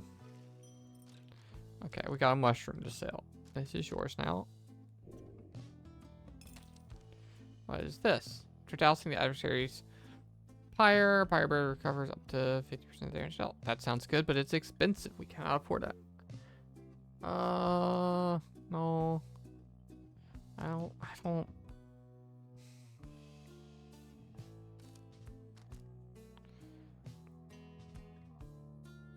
I kind of want both of these, but they're expensive. All this shit's expensive. I should have this to like level up talismans, probably. It's been a while since I've done that. What if we just buy a bunch of this stuff? I'm gonna use the mouse real quick. We're buying all of this. Dude, I feel like they've put so much in here because I should have been buying this all along. And I'm just always so broke. I didn't. Okay, not enough for that one. Cool. Okie dokie.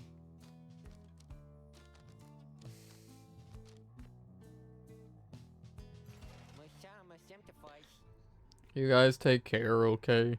And thanks again for doing business.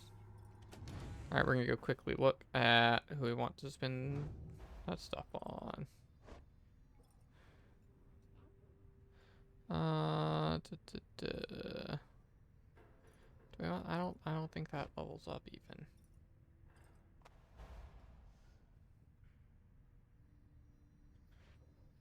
This is a rank 10 talisman. There's a curse talisman. It's a rank 10. It's a rank 12. Cursed. I didn't even give you one yet, because I haven't used yet. You could move a little faster, that's fine.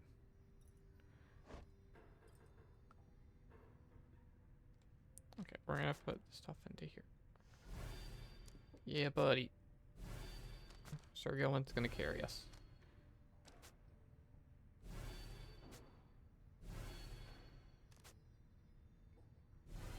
57% chance of coming back? Hell yeah. Just you watch Butlet. Sir Gilman carry. Gonna be no problem. Gonna win so easy. Once you have returned to the pit of Melith and your companions stand ready beneath a still night sky, awaiting the commencement of the rites. You overhear some of their words to one another, and you await the signal of the stars. The fate should be here any moment now. Ada. Just then, you observe a glint of starlight that begins to shine above, and your companions soon fall silent.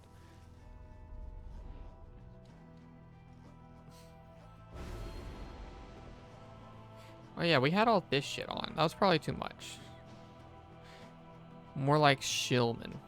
Yeah, fucking good when you got him. All your adversaries shall all return from banishment when all are banished. Oh, when I banish all three at the same time? That never happens. We will take that. We're fast and we dodge.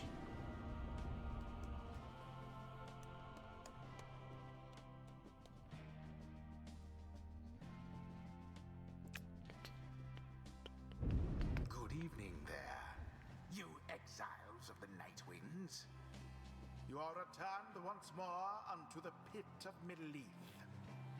The triumvirate you stand against shall be the Fate. Snuff out. Oh, I feel like I don't really need them for leveling too much, as I always have, like, a person in the lead and then a person that we're leveling up next. So, like, we always have a carry and then some smaller people. So, like, it honestly doesn't seem that valuable to me, but, like, sometimes that one just sounds like a thing that'll never be relevant. So, like, who cares? We'll put it on there. Hail, Nightwings, our brush with freedom and the liberation right taught us a valuable lesson. We thank you for the opportunity. Come, Father, they denied us our chance at freedom. For what we have given thanks. Aye, my son, for it is not our time. Then the scribes mock us. Aye, my son, now cease your blasphemy and prepare, we must do better.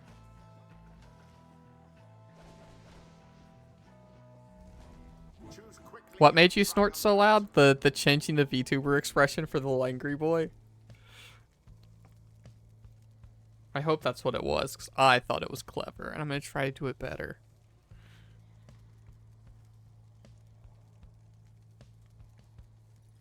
Sir Gilman, you're our hard carrier in. Sir Gilman.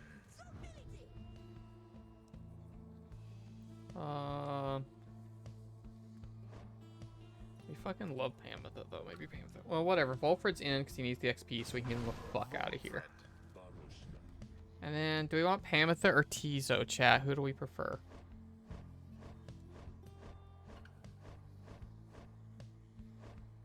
Ow. My wrist kind of hurts. It's okay. Not like I need to stop playing for. Yeah, well, yeah. Okay. I got the quick buttons now. I should do it more. I just never know when the time comes, that time I was prepped and ready because I've always given that guy angry voice. So both are very good players. Yeah, but like, which one do we want in right now? Tizo wants revenge. Tizo just got clowned on. Very well.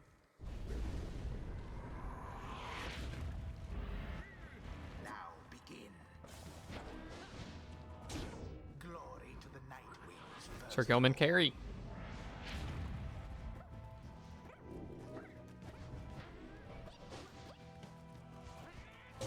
The imp did it. Oh yeah, he did.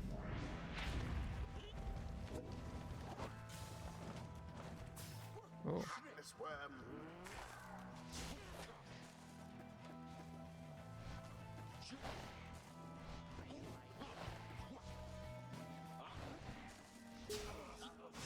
Oh, I tried to throw the ball and I passed. I did not mean to do that. God, I never want to control Wilfred. There. Oh, I didn't have to have stamina for that jump.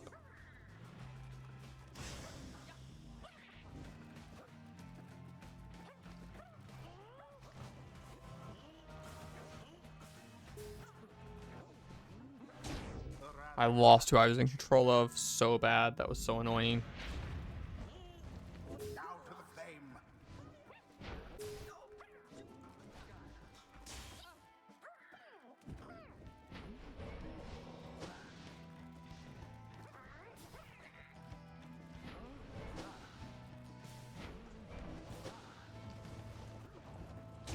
Splendid. Splendid. Well done, no Nightwings. My poor Almir, you did nothing to deserve this. You have the scourge and the family's grace. I but lack the family strength or the strength to tell you so. Courage, Almir. The scribes are watching over us, and we shall be united with them always, and then and one another. Okay. Albert banished. How utterly brazen. The rite has nearly ended. I don't know how I dodged that. God, I'm so fucking fast and cool. The Worm Knight somehow did it. Let's go, Tizo, buddy.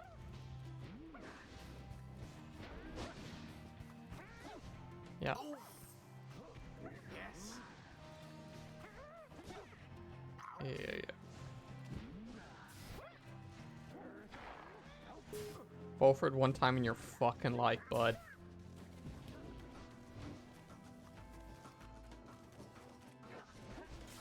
That one almost got through.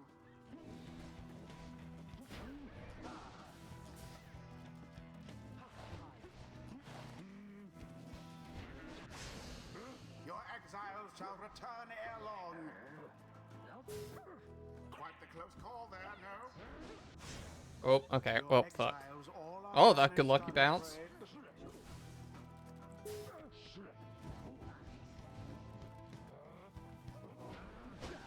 That's not the button I wanted to hit. Okay.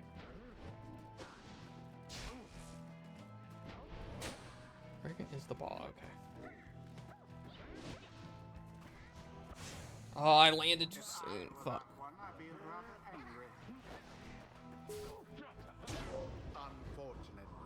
Oh, we have so much health. I thought it was our last life. Alright, Sir Gilman, take us home. Oh, he almost fucking did it like a hero. A banishment. He's a revenge! The Nightwings prevail. Their adversaries must be rather shaken after that. The rite is done. Heck yeah. It seems that this was not our night, Almir. Yet praise be to the scribes for granting us this opportunity at all. Always is there greater knowledge to be gained. Oh. Oh, give us that level up.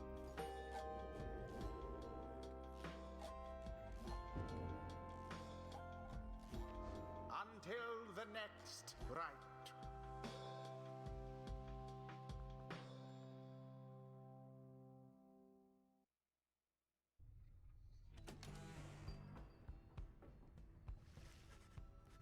After you defeated the Fate with the Applum, there is little time for a rest. As of yet, the night beckons, and the next rite reveals itself to be a vital one.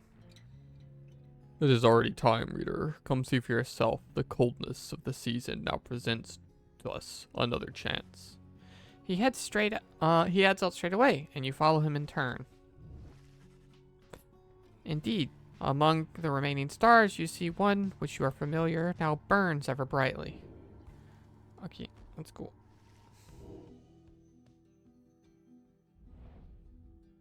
Oh, it's the big one. Jeez, okay. This shit's speeding up a little, huh? Oh, it's the fucking revenge grudge match against Sir Gilman's boys.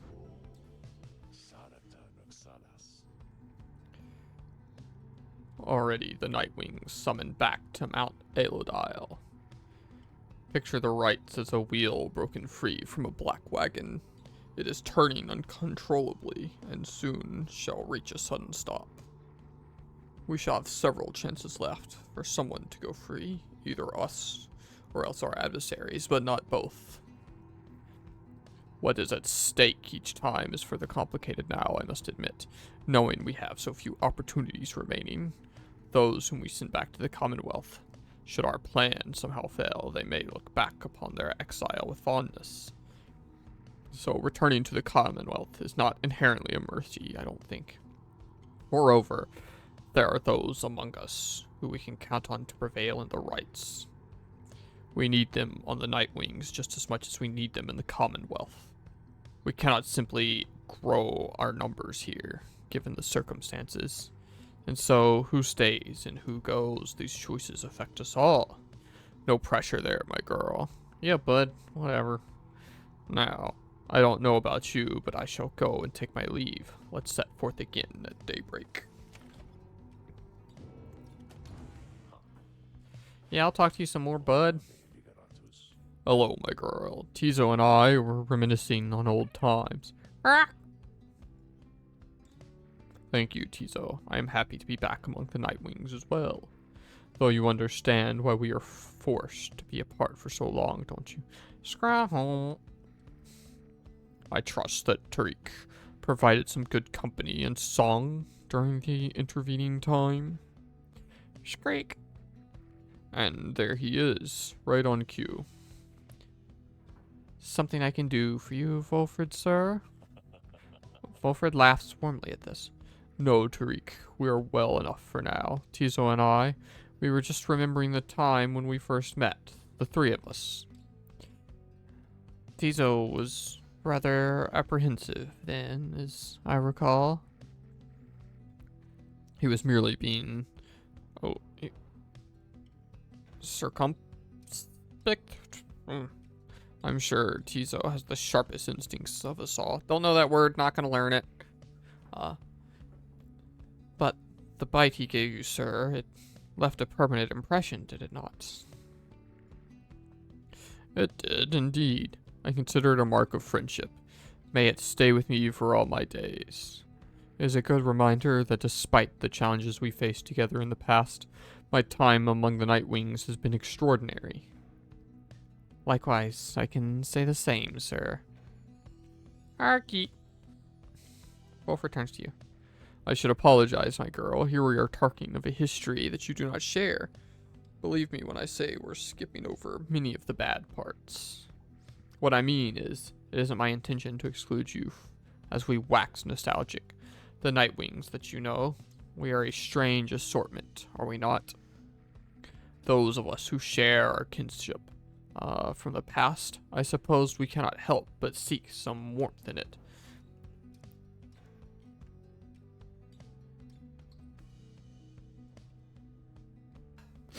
Sorry, that was a big sneeze. I think I muted myself. Hopefully I muted myself. I don't know what my VTuber model did because I couldn't think that fast to try to get it off screen or whatever. Those of us who share our kinship from the past, I suppose we cannot help but seek some warmth in it. But it should not be to the exclusion of our friendship that we forge right now. So please, why don't you join us for a bit? Together, you, Fulford, Tizo, and the Lone Minstrel talk a while about the times gone by, and the three of them are pleased to be back in one another's company again, having grown close through shared experience in the past. Just the same, they are welcomed into your group. In spite of the hardships you have faced, some of these idle moments that you share together may one day form memories you think back on with fondness. Soon, the conversation winds down, though it lifted all of your spirits for a while.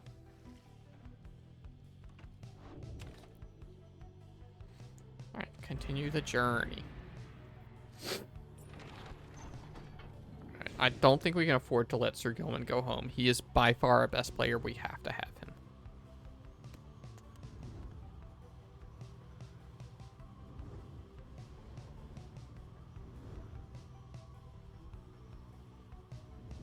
The environments are incredible. Yeah, I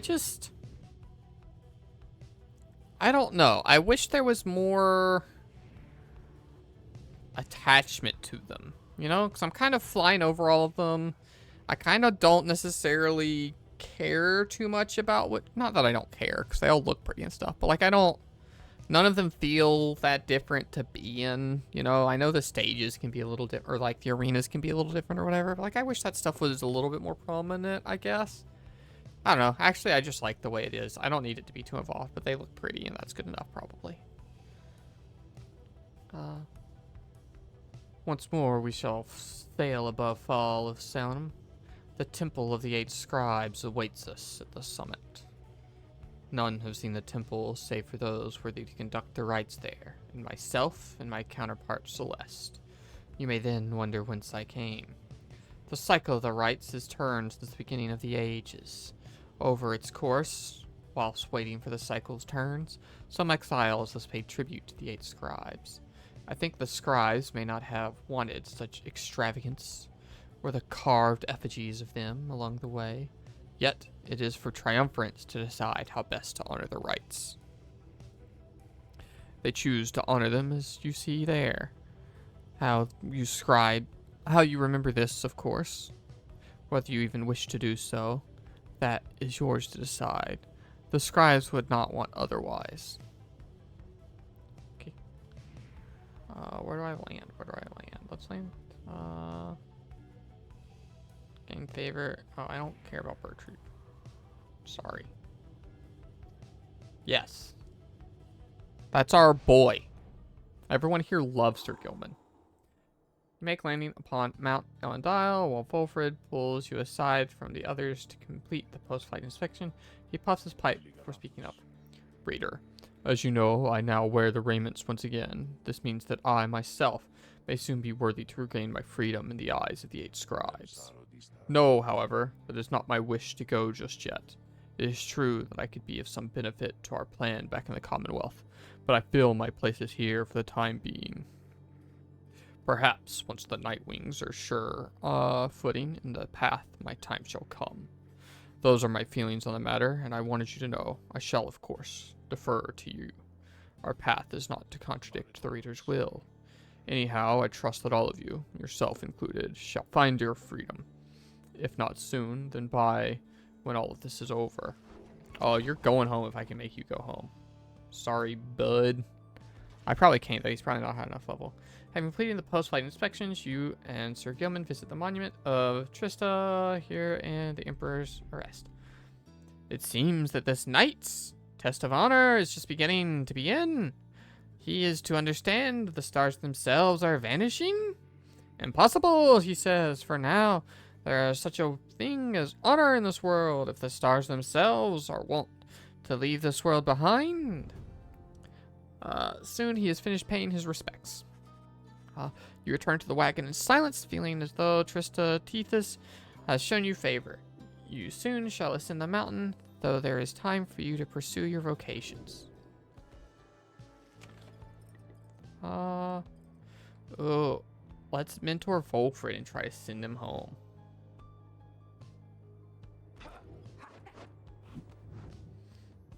Volfred, come here. And also, this is probably condescending to, like, teach our mentor the mentor stuff. Certainly, I would appreciate your point of view. Good way to phrase it.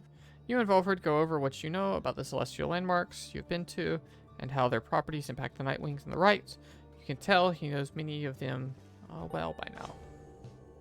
Okay, is level 3 enough to send this dude home? Because I'm totally gonna if I can. The Rights demand we act as one mind in perfect unity and harmony. And free any doubt, I have grown more accustomed to being a part of the Nightwings as of today. Okay, cool. We're gonna go...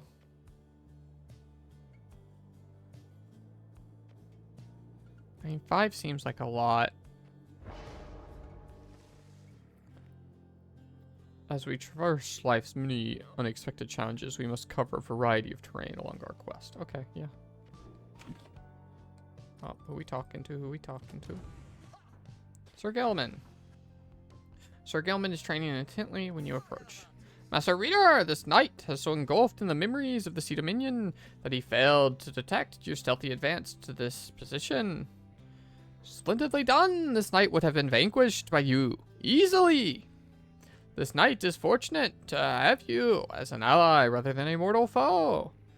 His kind routinely chambers from the depths of the Sea Dominion to seek greater glory and perhaps a slightly longer life expectancy with your commonwealth. I'm taking a screenshot of that. That might become an emote one day. I don't know. It kind of, I don't know, it and Bless are too similar probably, but good to have a happy Sir Gilman. Such an honor it would be to be assigned to the rank of knight and be conscripted onto the front line of the Commonwealth against their vicious winged enemies. In the Sea Dominion, it is our ultimate goal to fight our way to the surface, past our brethren, past the razor reefs, the strangled kelp, the snagglefins, and prey upon our kind. Sir Gilman continues listing undersea dangers and terrors of over time. Past the blood sniffers, the electric scallops, the rogue worms of the frigid current, the paralyzing nets of the far fissures, and even past the scolding waters of the glowing trench. Finally, he trails off. Yet, even despite the myriad of challenges of living in the Sea Dominion, it is each would-be Worm Knight's duty to abandon that place at his or her soonest convenience. How humorous it was to learn that life in your Commonwealth had quite a bit in common with our existence undersea. 'Twas not all pomp and glory, as the stories told. Perhaps it is our lot as Worm Knights to bring strife with us, wherever we should go. For even here, it seems, is our kind pitted against our brethren and all others. He remains silent for a while, but then, well, it is fortunate that this knight found within this place so fine a company as yours. It is most different change of pace to strive towards a common purpose, rather than strive consistently to outperform each other towards one's own self-gain. Though to the extent we are competing still, this knight shall ever strive to take the lead. Make no mistake about that, Master Reader. This knight was born to be the best, just like all the billions like him. Now he is off to steal himself.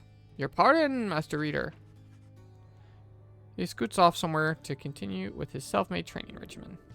+1 quickness, even faster, buddy. That dude's gonna be zooming. Continue on your journey. Oh god, you sense the headwind. Tizo.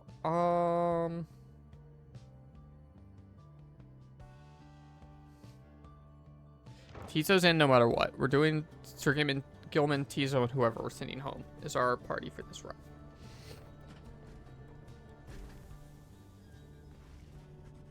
En route to the mountaintop, you pass by the loose guardian, and Tizo happens to take notice. Oh, I get to do the Tizo voice. Please tell great-grandfather I said hello. Oh, friend, I hope you are all right among the stars. You must know That why are the stars fading out? Because none of us do. And some of us I think, are beginning to feel afraid. Please grant us courage to press on. Soon he finished paying his respects. As you prepare to continue your ascent, you sense that Luz Scallion has shown him favor. +2 presents. Aura size. That's a okay stat for him. We'll take those.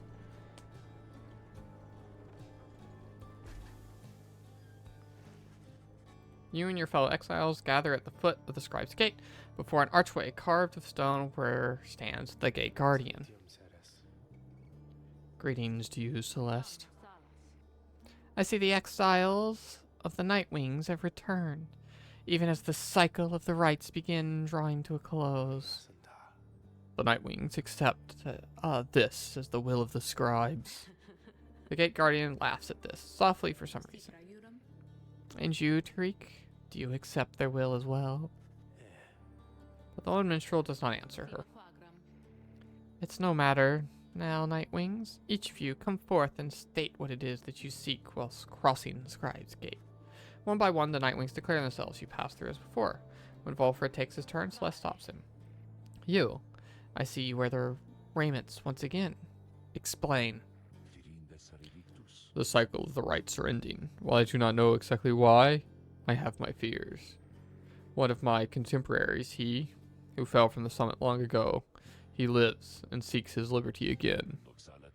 He stands against us now and believes this triumvirate to be the true Nightwings. I remember well the contemporary whom you speak. Then, the Nightwings stand divided. Yes, and so I wear the raiments once again in case that it will help to right this wrong. For I, Volfred Sandalwood, and I seek liberty for each of us, so that one day we all might stand shoulder to shoulder on the other side and bring our freedom to the people there. She considers all 3 words for a moment. I see. Then move along. The guardian of the Scribe's Gate regards you all, and then she beckons you onward. The 8 scribes and the Nightwings... the 8 scribes bid the Nightwings welcome. Go forth with glory. Celeste. What is it, Tariq? The will of the scribes. Long have we both followed it. I think you would agree. In equal measure has it drawn us close as separated us. But if their aim now is to keep us apart from another age or longer, then no, I do not accept their will. You blaspheme, Tariq, and at the gate no less. The lone minstrel simply puts his hat back on. Then, may the scribes themselves admonish me. Until tomorrow night, Celeste.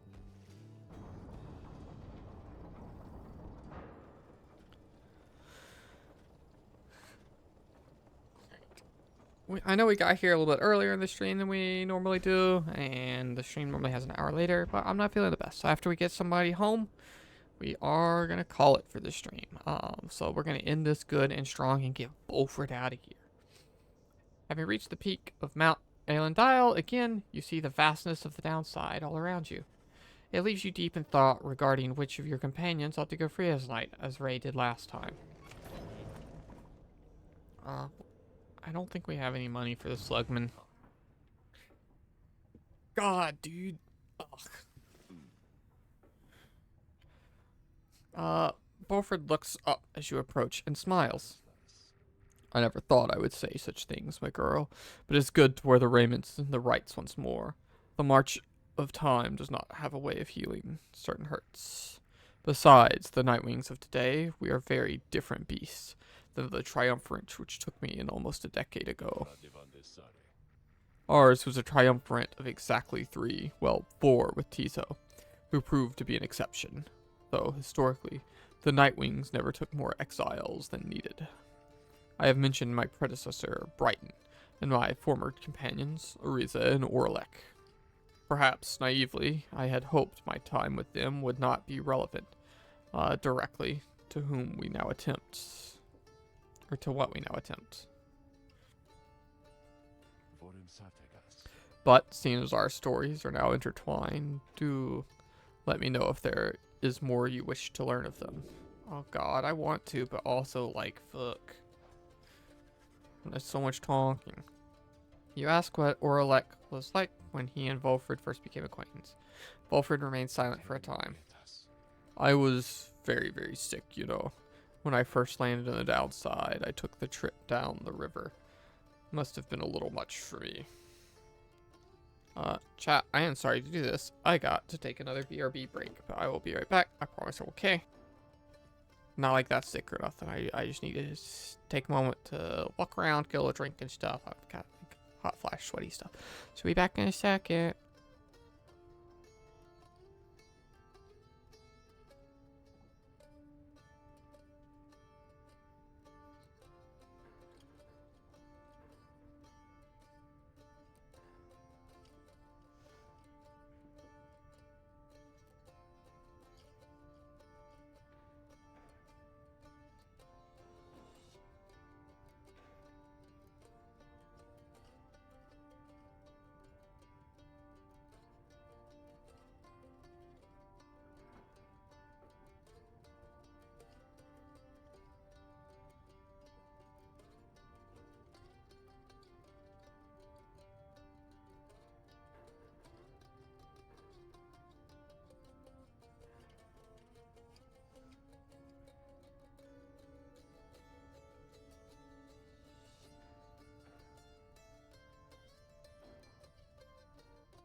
Okay. I am back. And I got Gator and stuff. And I'm good. And we're gonna continue. Sorry about that. Where were we? We're talking about Oralek. Yeah. So, it was Oralek who found me. He could not have known for my capacity to read before he revived me. He was a physician, intolerant of the sight of suffering of any kind. Not just any physician, mind you, a gifted, highly decorated one. He served on the front.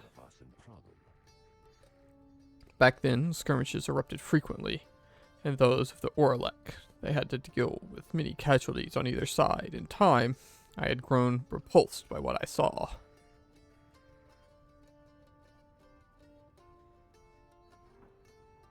This sowed his heart, a yearning for an end of all the bloodshed, so he returned to his status to negotiate a treaty with the High-Wing remnants. It must have gone about how you'd expect. He was given direct orders to return to the front. But when he refused to soil his hands again, they cast him to the downside.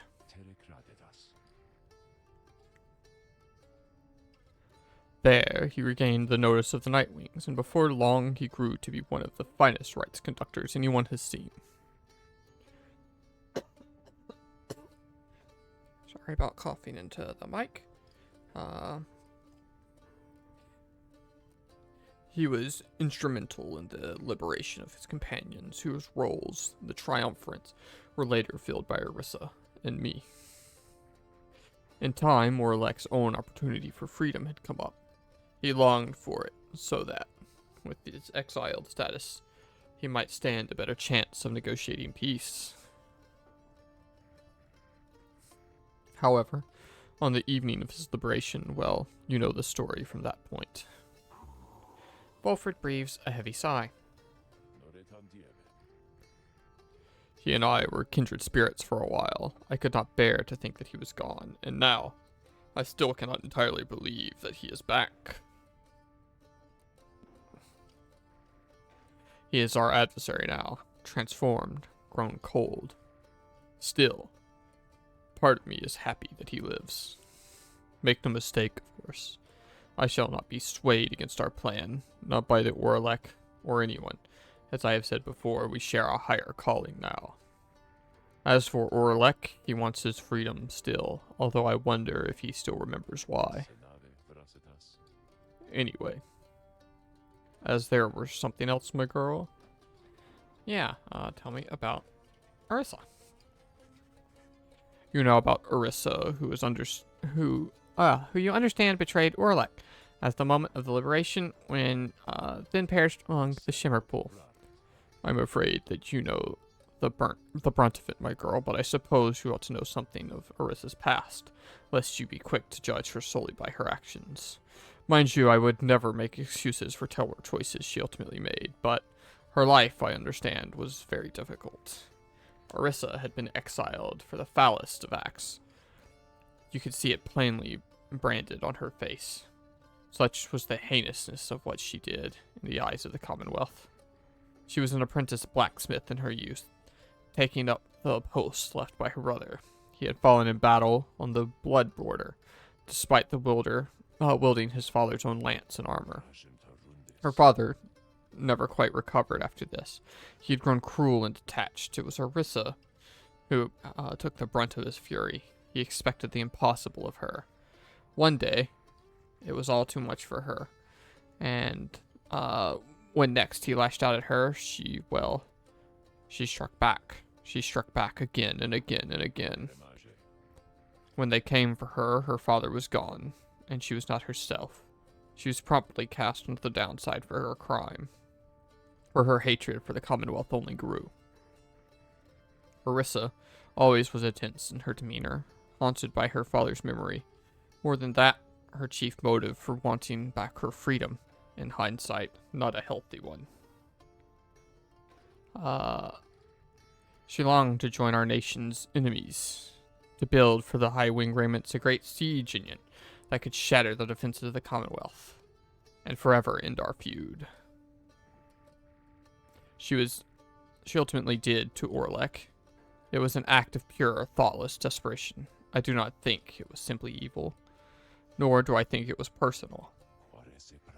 I often wonder, though, if, in her final moments of the Shimmer Pool, she understood what she had done and the depths to which she had fallen. For years, I must admit that I hated her, but now, my only hope is that she found a peace untinted during her relatively short life in the downside Commonwealth. Gosh, sorry, need to take a little sip of Gatorade. Really don't like doing this guy's voice, and he talks so fucking much.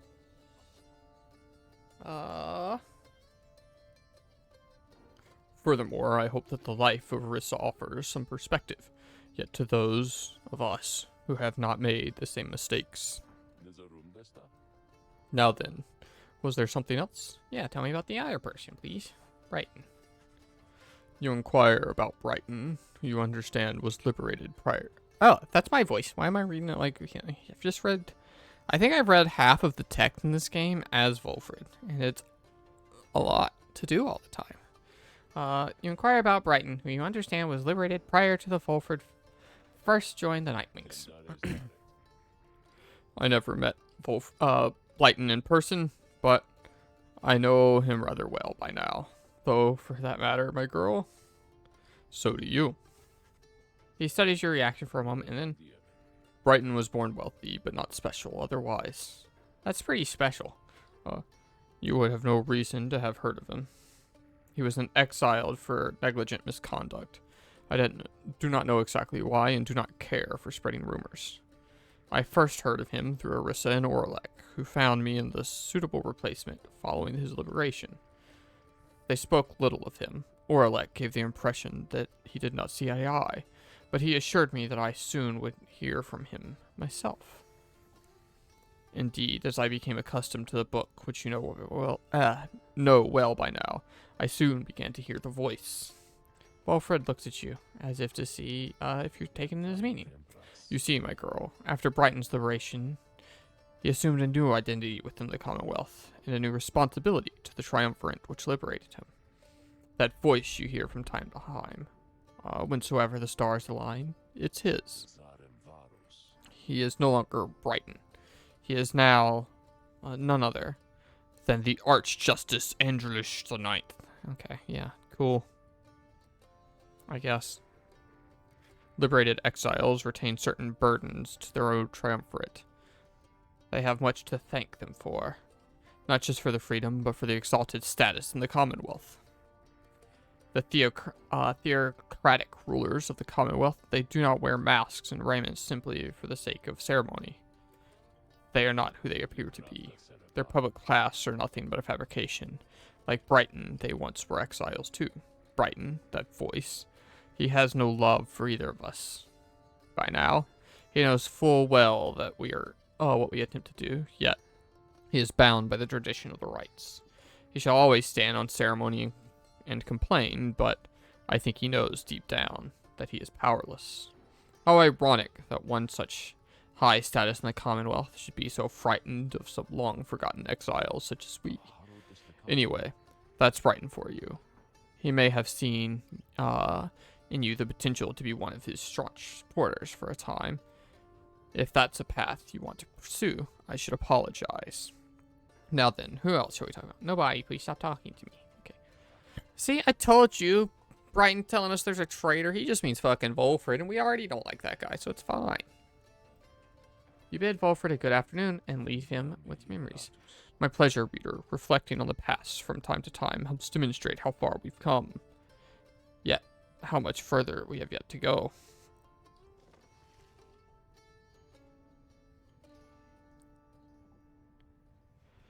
Okie dokie.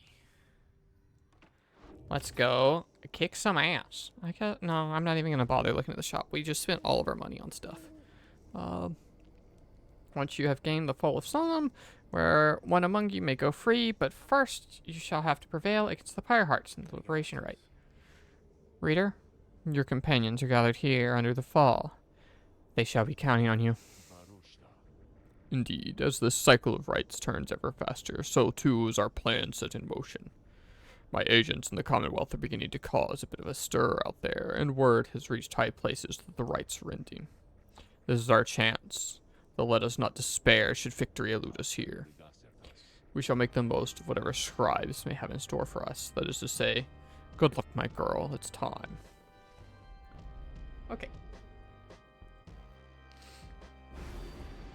We are not taking any of these in here because we gotta win.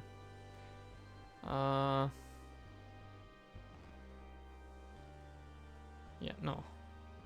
We're just going straight in. No bonus XP needed.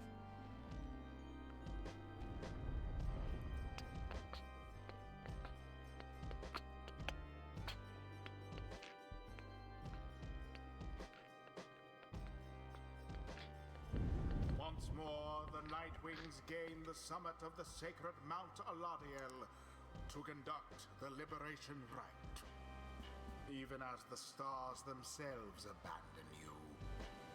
Make good upon these final opportunities, reader. This glorious age-old tradition coming to an end upon your watch. I trust the Pyre hearts, your adversaries, shall not throw away this chance. Choose now who may go free, should they unfortunately Full frit, fail. full frit, full frit. The pyre burns, and each of the triumphants is present and prepared. I concur. The pyres burn, and each of the triumphants is present and prepared. Then, anointed one of the pyre hearts, come forth now and declare yourself, and pay any respects you have unto your adversaries, the Nightwings. Thank you, Botlet. I know I got this. I just hope that Volfred's a high enough level to go home. Sir Deluge tentatively slithers forward and starts to struggle with his mask. This knight is Sir Deluge. He is among the most decorated knight of the Sea Dominion, having survived many, many battles. Record will, well, these proceedings of his valor shall soon become the stuff of legend, and probably some of your songs. Is it not so that you have fled from every battle in which you were expected to fight, Sir Deluge? Or have our messengers been misled in this? Lies, spread no doubt by the detestable Nightwings. Their treachery is such that they dared steal one of my own triumvirate. It is for the triumvirate to decide whom shall they stand with. If one of the pyre hearts was taken by the Nightwings, then ask yourself why your companion would have left. This knight knows why full well, because not all who hail from the Sea Dominion seem to know the meaning of honor. Now, Nightwings, for the grave injury in which you have caused the pyre hearts, we hereby challenge you. Know that this knight strongly prefer a traditional duel to the death, so it's such a shame that this bloodshed is against the rules. He somehow puts his mask back on. Pyre hearts protect your liege at all costs. His liberty depends upon it. And if this knight is not getting out of here, neither of you. Okay. Nightwings, your decision. On whose behalf shall you conduct the liberation rite? Reader, I would ask that you choose wisely, but I am sure you already know no other way. And you, prepare your song, Tariq. Of course, Celeste. Whom do you intend to liberate? I cannot send Volfred home, oh no! Pamitha's not a high enough level to go home? That's crazy. Alright, Edwin, buddy. You're going home. You earned it. Edwin. This is my shot to go free, but I can't just leave the rest of you. Who shall lend him support? Sir Gilman. Glorious night is fast shaping up to be. Is that not so? Okay, now the tough choice. Do we want Pamitha or Tizo?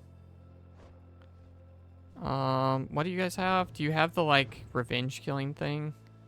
Vengeful Vow, banished, by ensuing blast can banish adversaries in a radius. Ugh. Okay, so it's just him that does that. Chat, do we want to bring Pamitha or Tizo?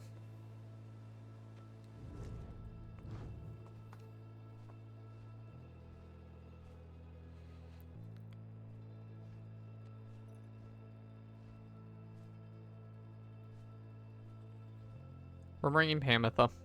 I decided. I know I said Tizo earlier, but we're bringing Pamitha. This one's more for you than Reader Darling. And, I suppose, for him. It is done. Look, just go easy on this knight, okay? Because he hasn't had it easy, and his fellow Worm Knights kind of want him out. The question doesn't matter anymore. It was whether we bring,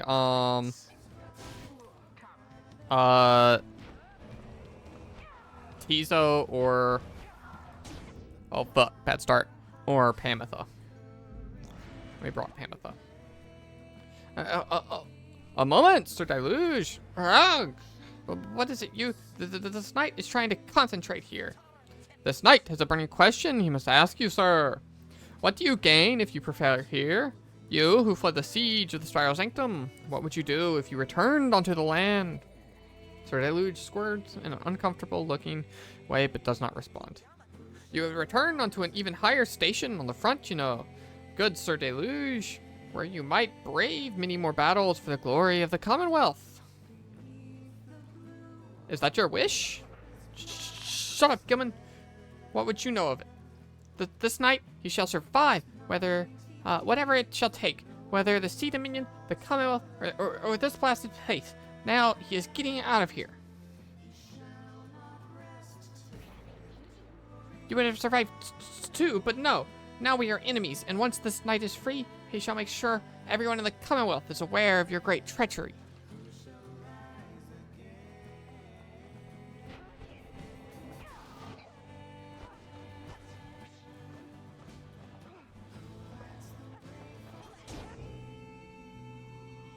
Good shit. Hamatha. I feel bad for this knight. No, he's a piece of shit.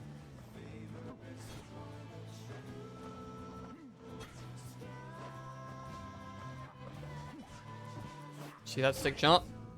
That's why Headwind's getting out of here.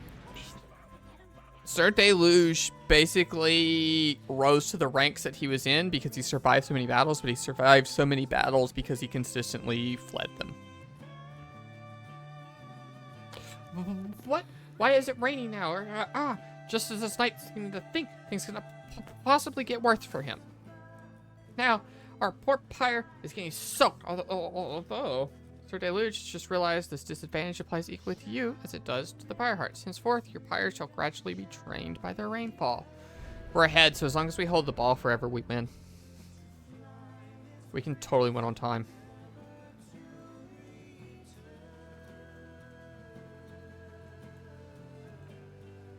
Let's go Headwind. Oh, it's Pamela up, actually.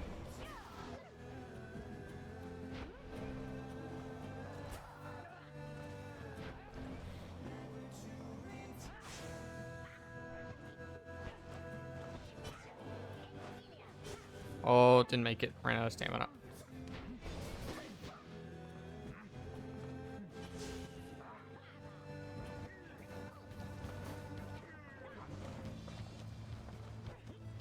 Oh, I fucking missed. God damn it. That's fine. That's fine.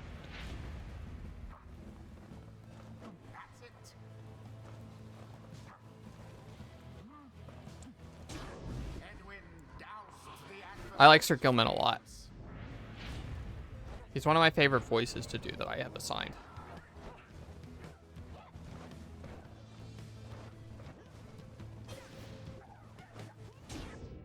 Damn, they were tricky there. I did leave myself wide open. They fucked me up.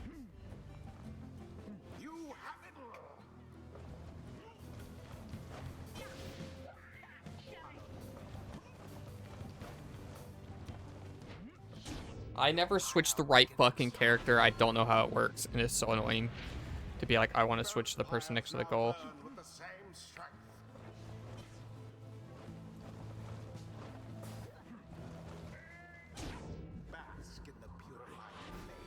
All right, one more point, we win. Now go on just once more. Fuck. Next point wins.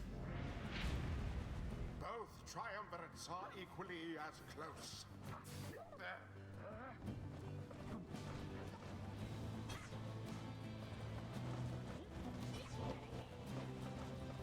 Sir Gilman, clutch, MVP, MVP, MVP, forever.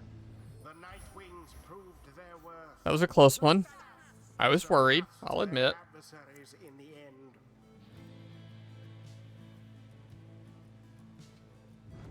Thus ends the liberation rite. And thus the scribes have chosen. The exile appointed by the Nightwings shall be free. Yay. Absolved of all misdeeds, return to glory in the Commonwealth.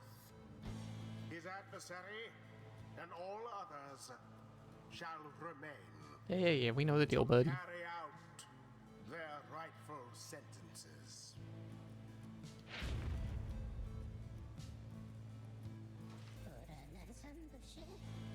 Gosh, this knight knew this was too good to be true. Bye, Hewen, buddy.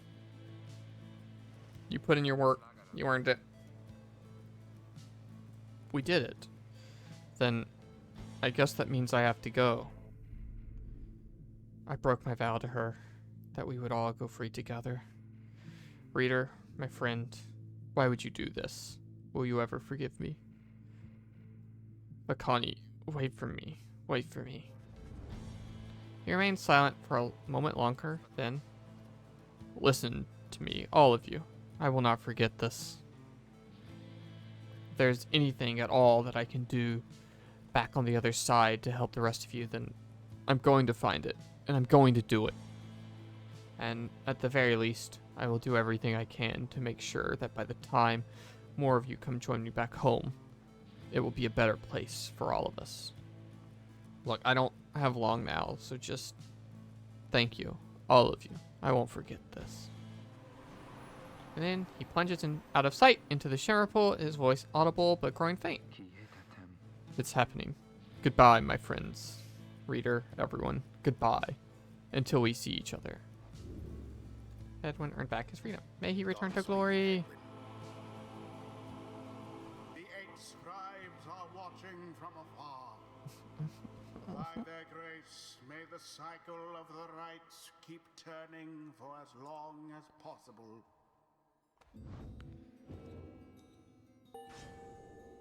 Sir Gilman, level 5. This knight is the epitome of an indomitable spirit. He has achieved the culmination of his training. How wonderful a feeling, having nothing left to learn, Master Reader. Nothing whatsoever. The knight highly recommends it. Okay. Sir Gilman's allies are banished. He moves faster than usual. Okay, yeah. I mean, that sounds pretty good. This is... After, you know, you don't kill people, you go fast.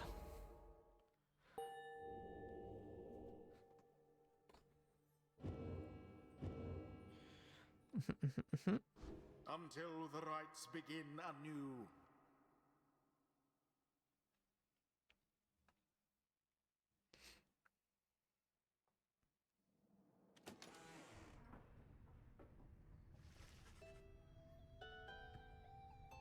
You return to the wagon after having prevailed against the Pyre Hearts in the liberation rite.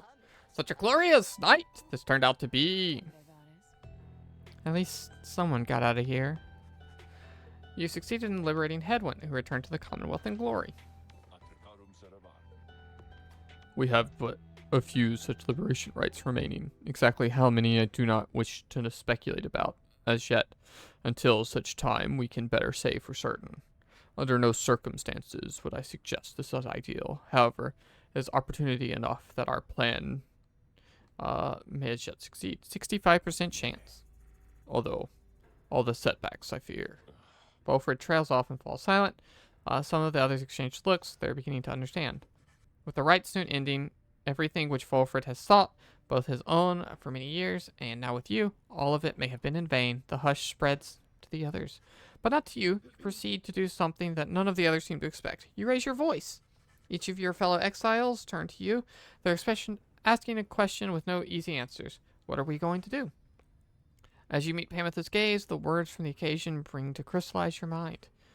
You are searching to find the right words, as all of your fellow exiles are looking at you now.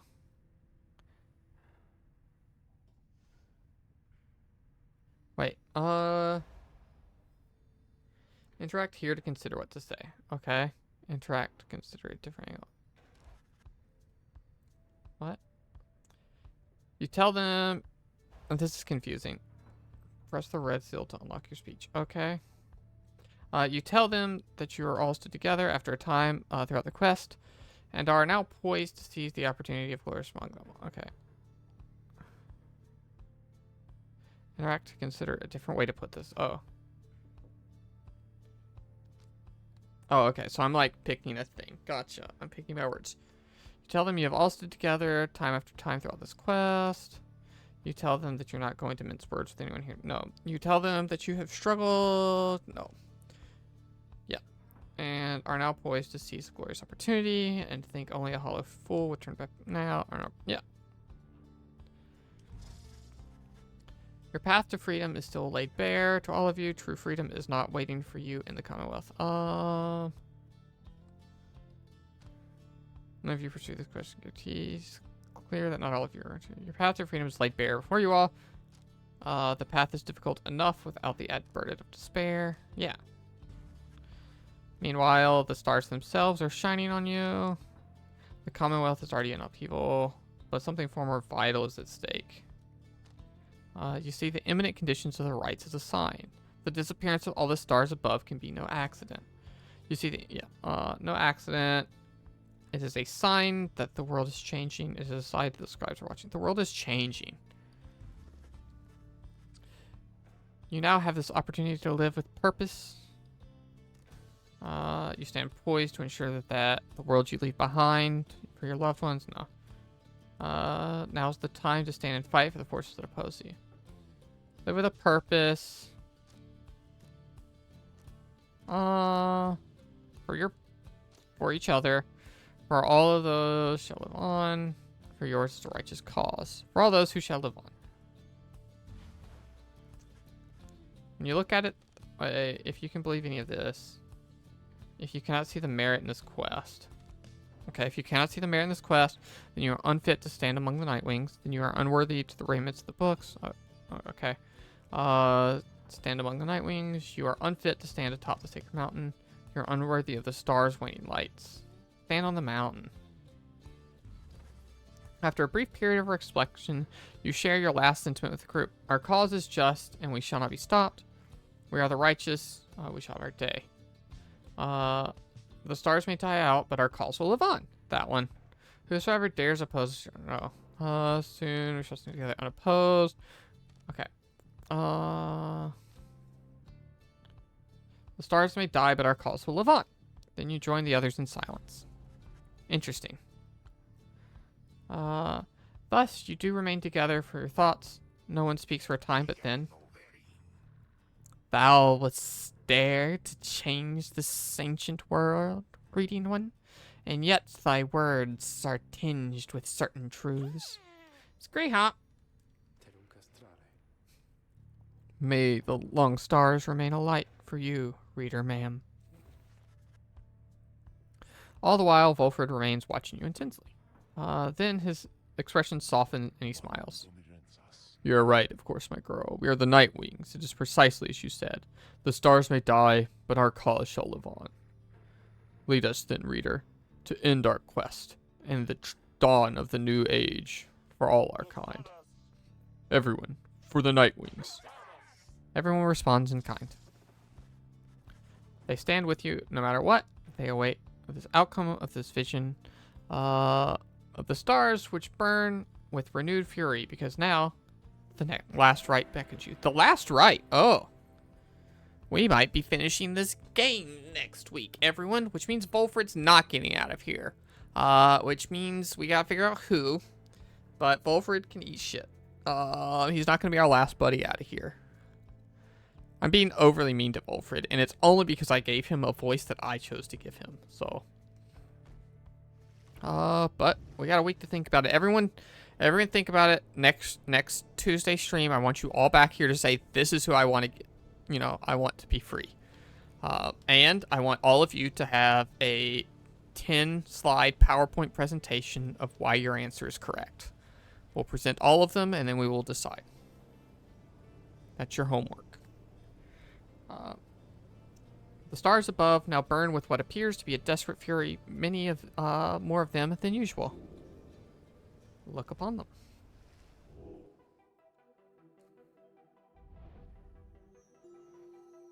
Haub.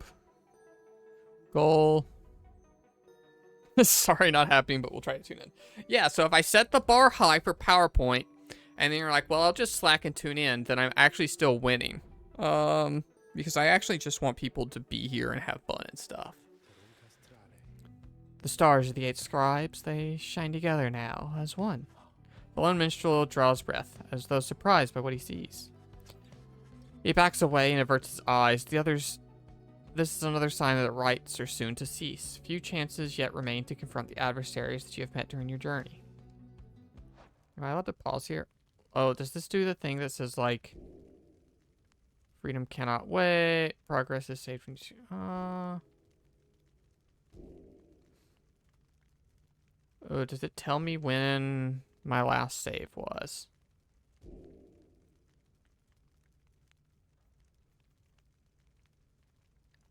We're going to load our last checkpoint so we know where we left off, and then we're going to quit. It should be as it's loading the stars. If it's not, then I may be mad. We already know about the traitor Butlet. We figured it out. The Butlet is Volfred because the guy who's the voice is actually who we don't like. Oh, God. Oh, no. Okay. Everyone remember what we picked? 'Cause fuck, that was an annoying checkpoint.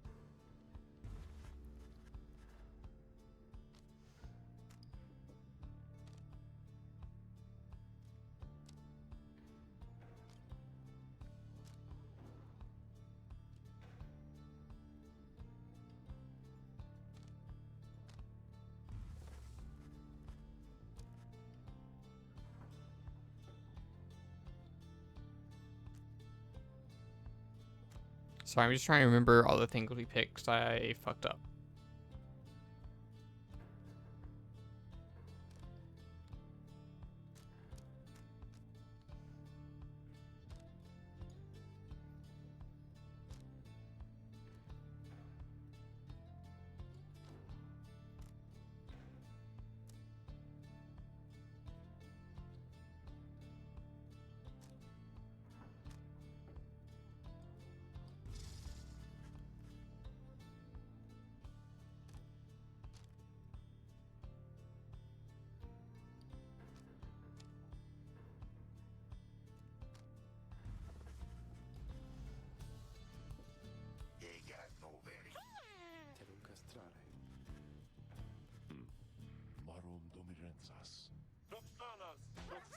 Okay. And now we're going to click through that, and we're going to not fuck up this time like an idiot. That should have been a checkpoint right here. Like that. Like when it fades to the fucking stars. I thought that was going to be the checkpoint. But I fucked up. So we're going to pick this stuff, and we're going to start rapping and all of that.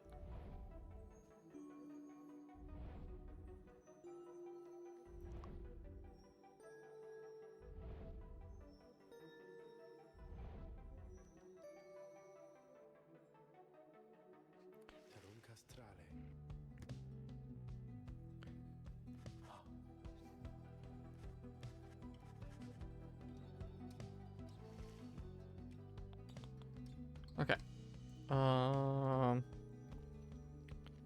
The Silver Star, fucking Australian dog. It's got to be this, right? This is how I get you all coming back next time, is to promise that we're starting with the Australia dog, right?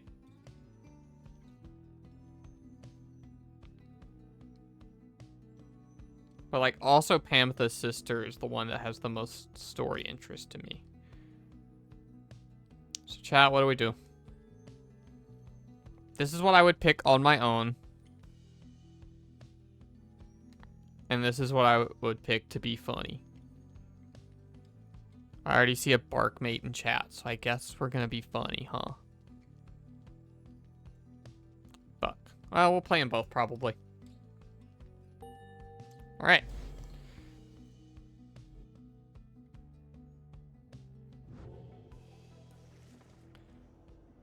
I see it's time we meet with Barker and the Descendants. We can make for the Glade of Lu with first flight, my girl. Let us recover through the night. For now, it is too late to do much else. Okay, and here we will quit. And we will go back to full cam. And we will quickly look and see who all we got streaming to see if we got anyone cool to raid. If you have suggestions for who to raid in the chat, always happy to have those. I'm checking my follower list. Oh, actually, yeah. I've got one. We're gonna raid DK64, who for if any of you play Fantasy Critic stuff, they're the one who makes the Fantasy Critic bot. Here is my Twitter and Blue Sky and YouTube VOD channel and stuff. I'll tweet when I go stream. I'll tweet art. I might tweet other stuff. I'll probably tweet an update about how my electrolysis and shit goes tomorrow. Thanks everyone for hanging out. Thursday will be an art stream to start with, at least. Probably playing a fighting game after. I think it's going to be Soul Calibur art. I think we'll figure out what we're going to do. We'll wing it and all that kind of stuff. Thank you all for hanging out. The fucking buttons always move around on this panel for some reason. Yeah. We're going to go raid RDK64. I'm starting the raid now. Everyone please stick around if you can. It makes me look good. It makes the other person feel happy. Everyone have a fun, good time. I will see you all around. I will see you all next time. Like and subscribe and follow and all that kind of stuff. Okay, bye. I'm waving, but my VTuber does do that. Bye.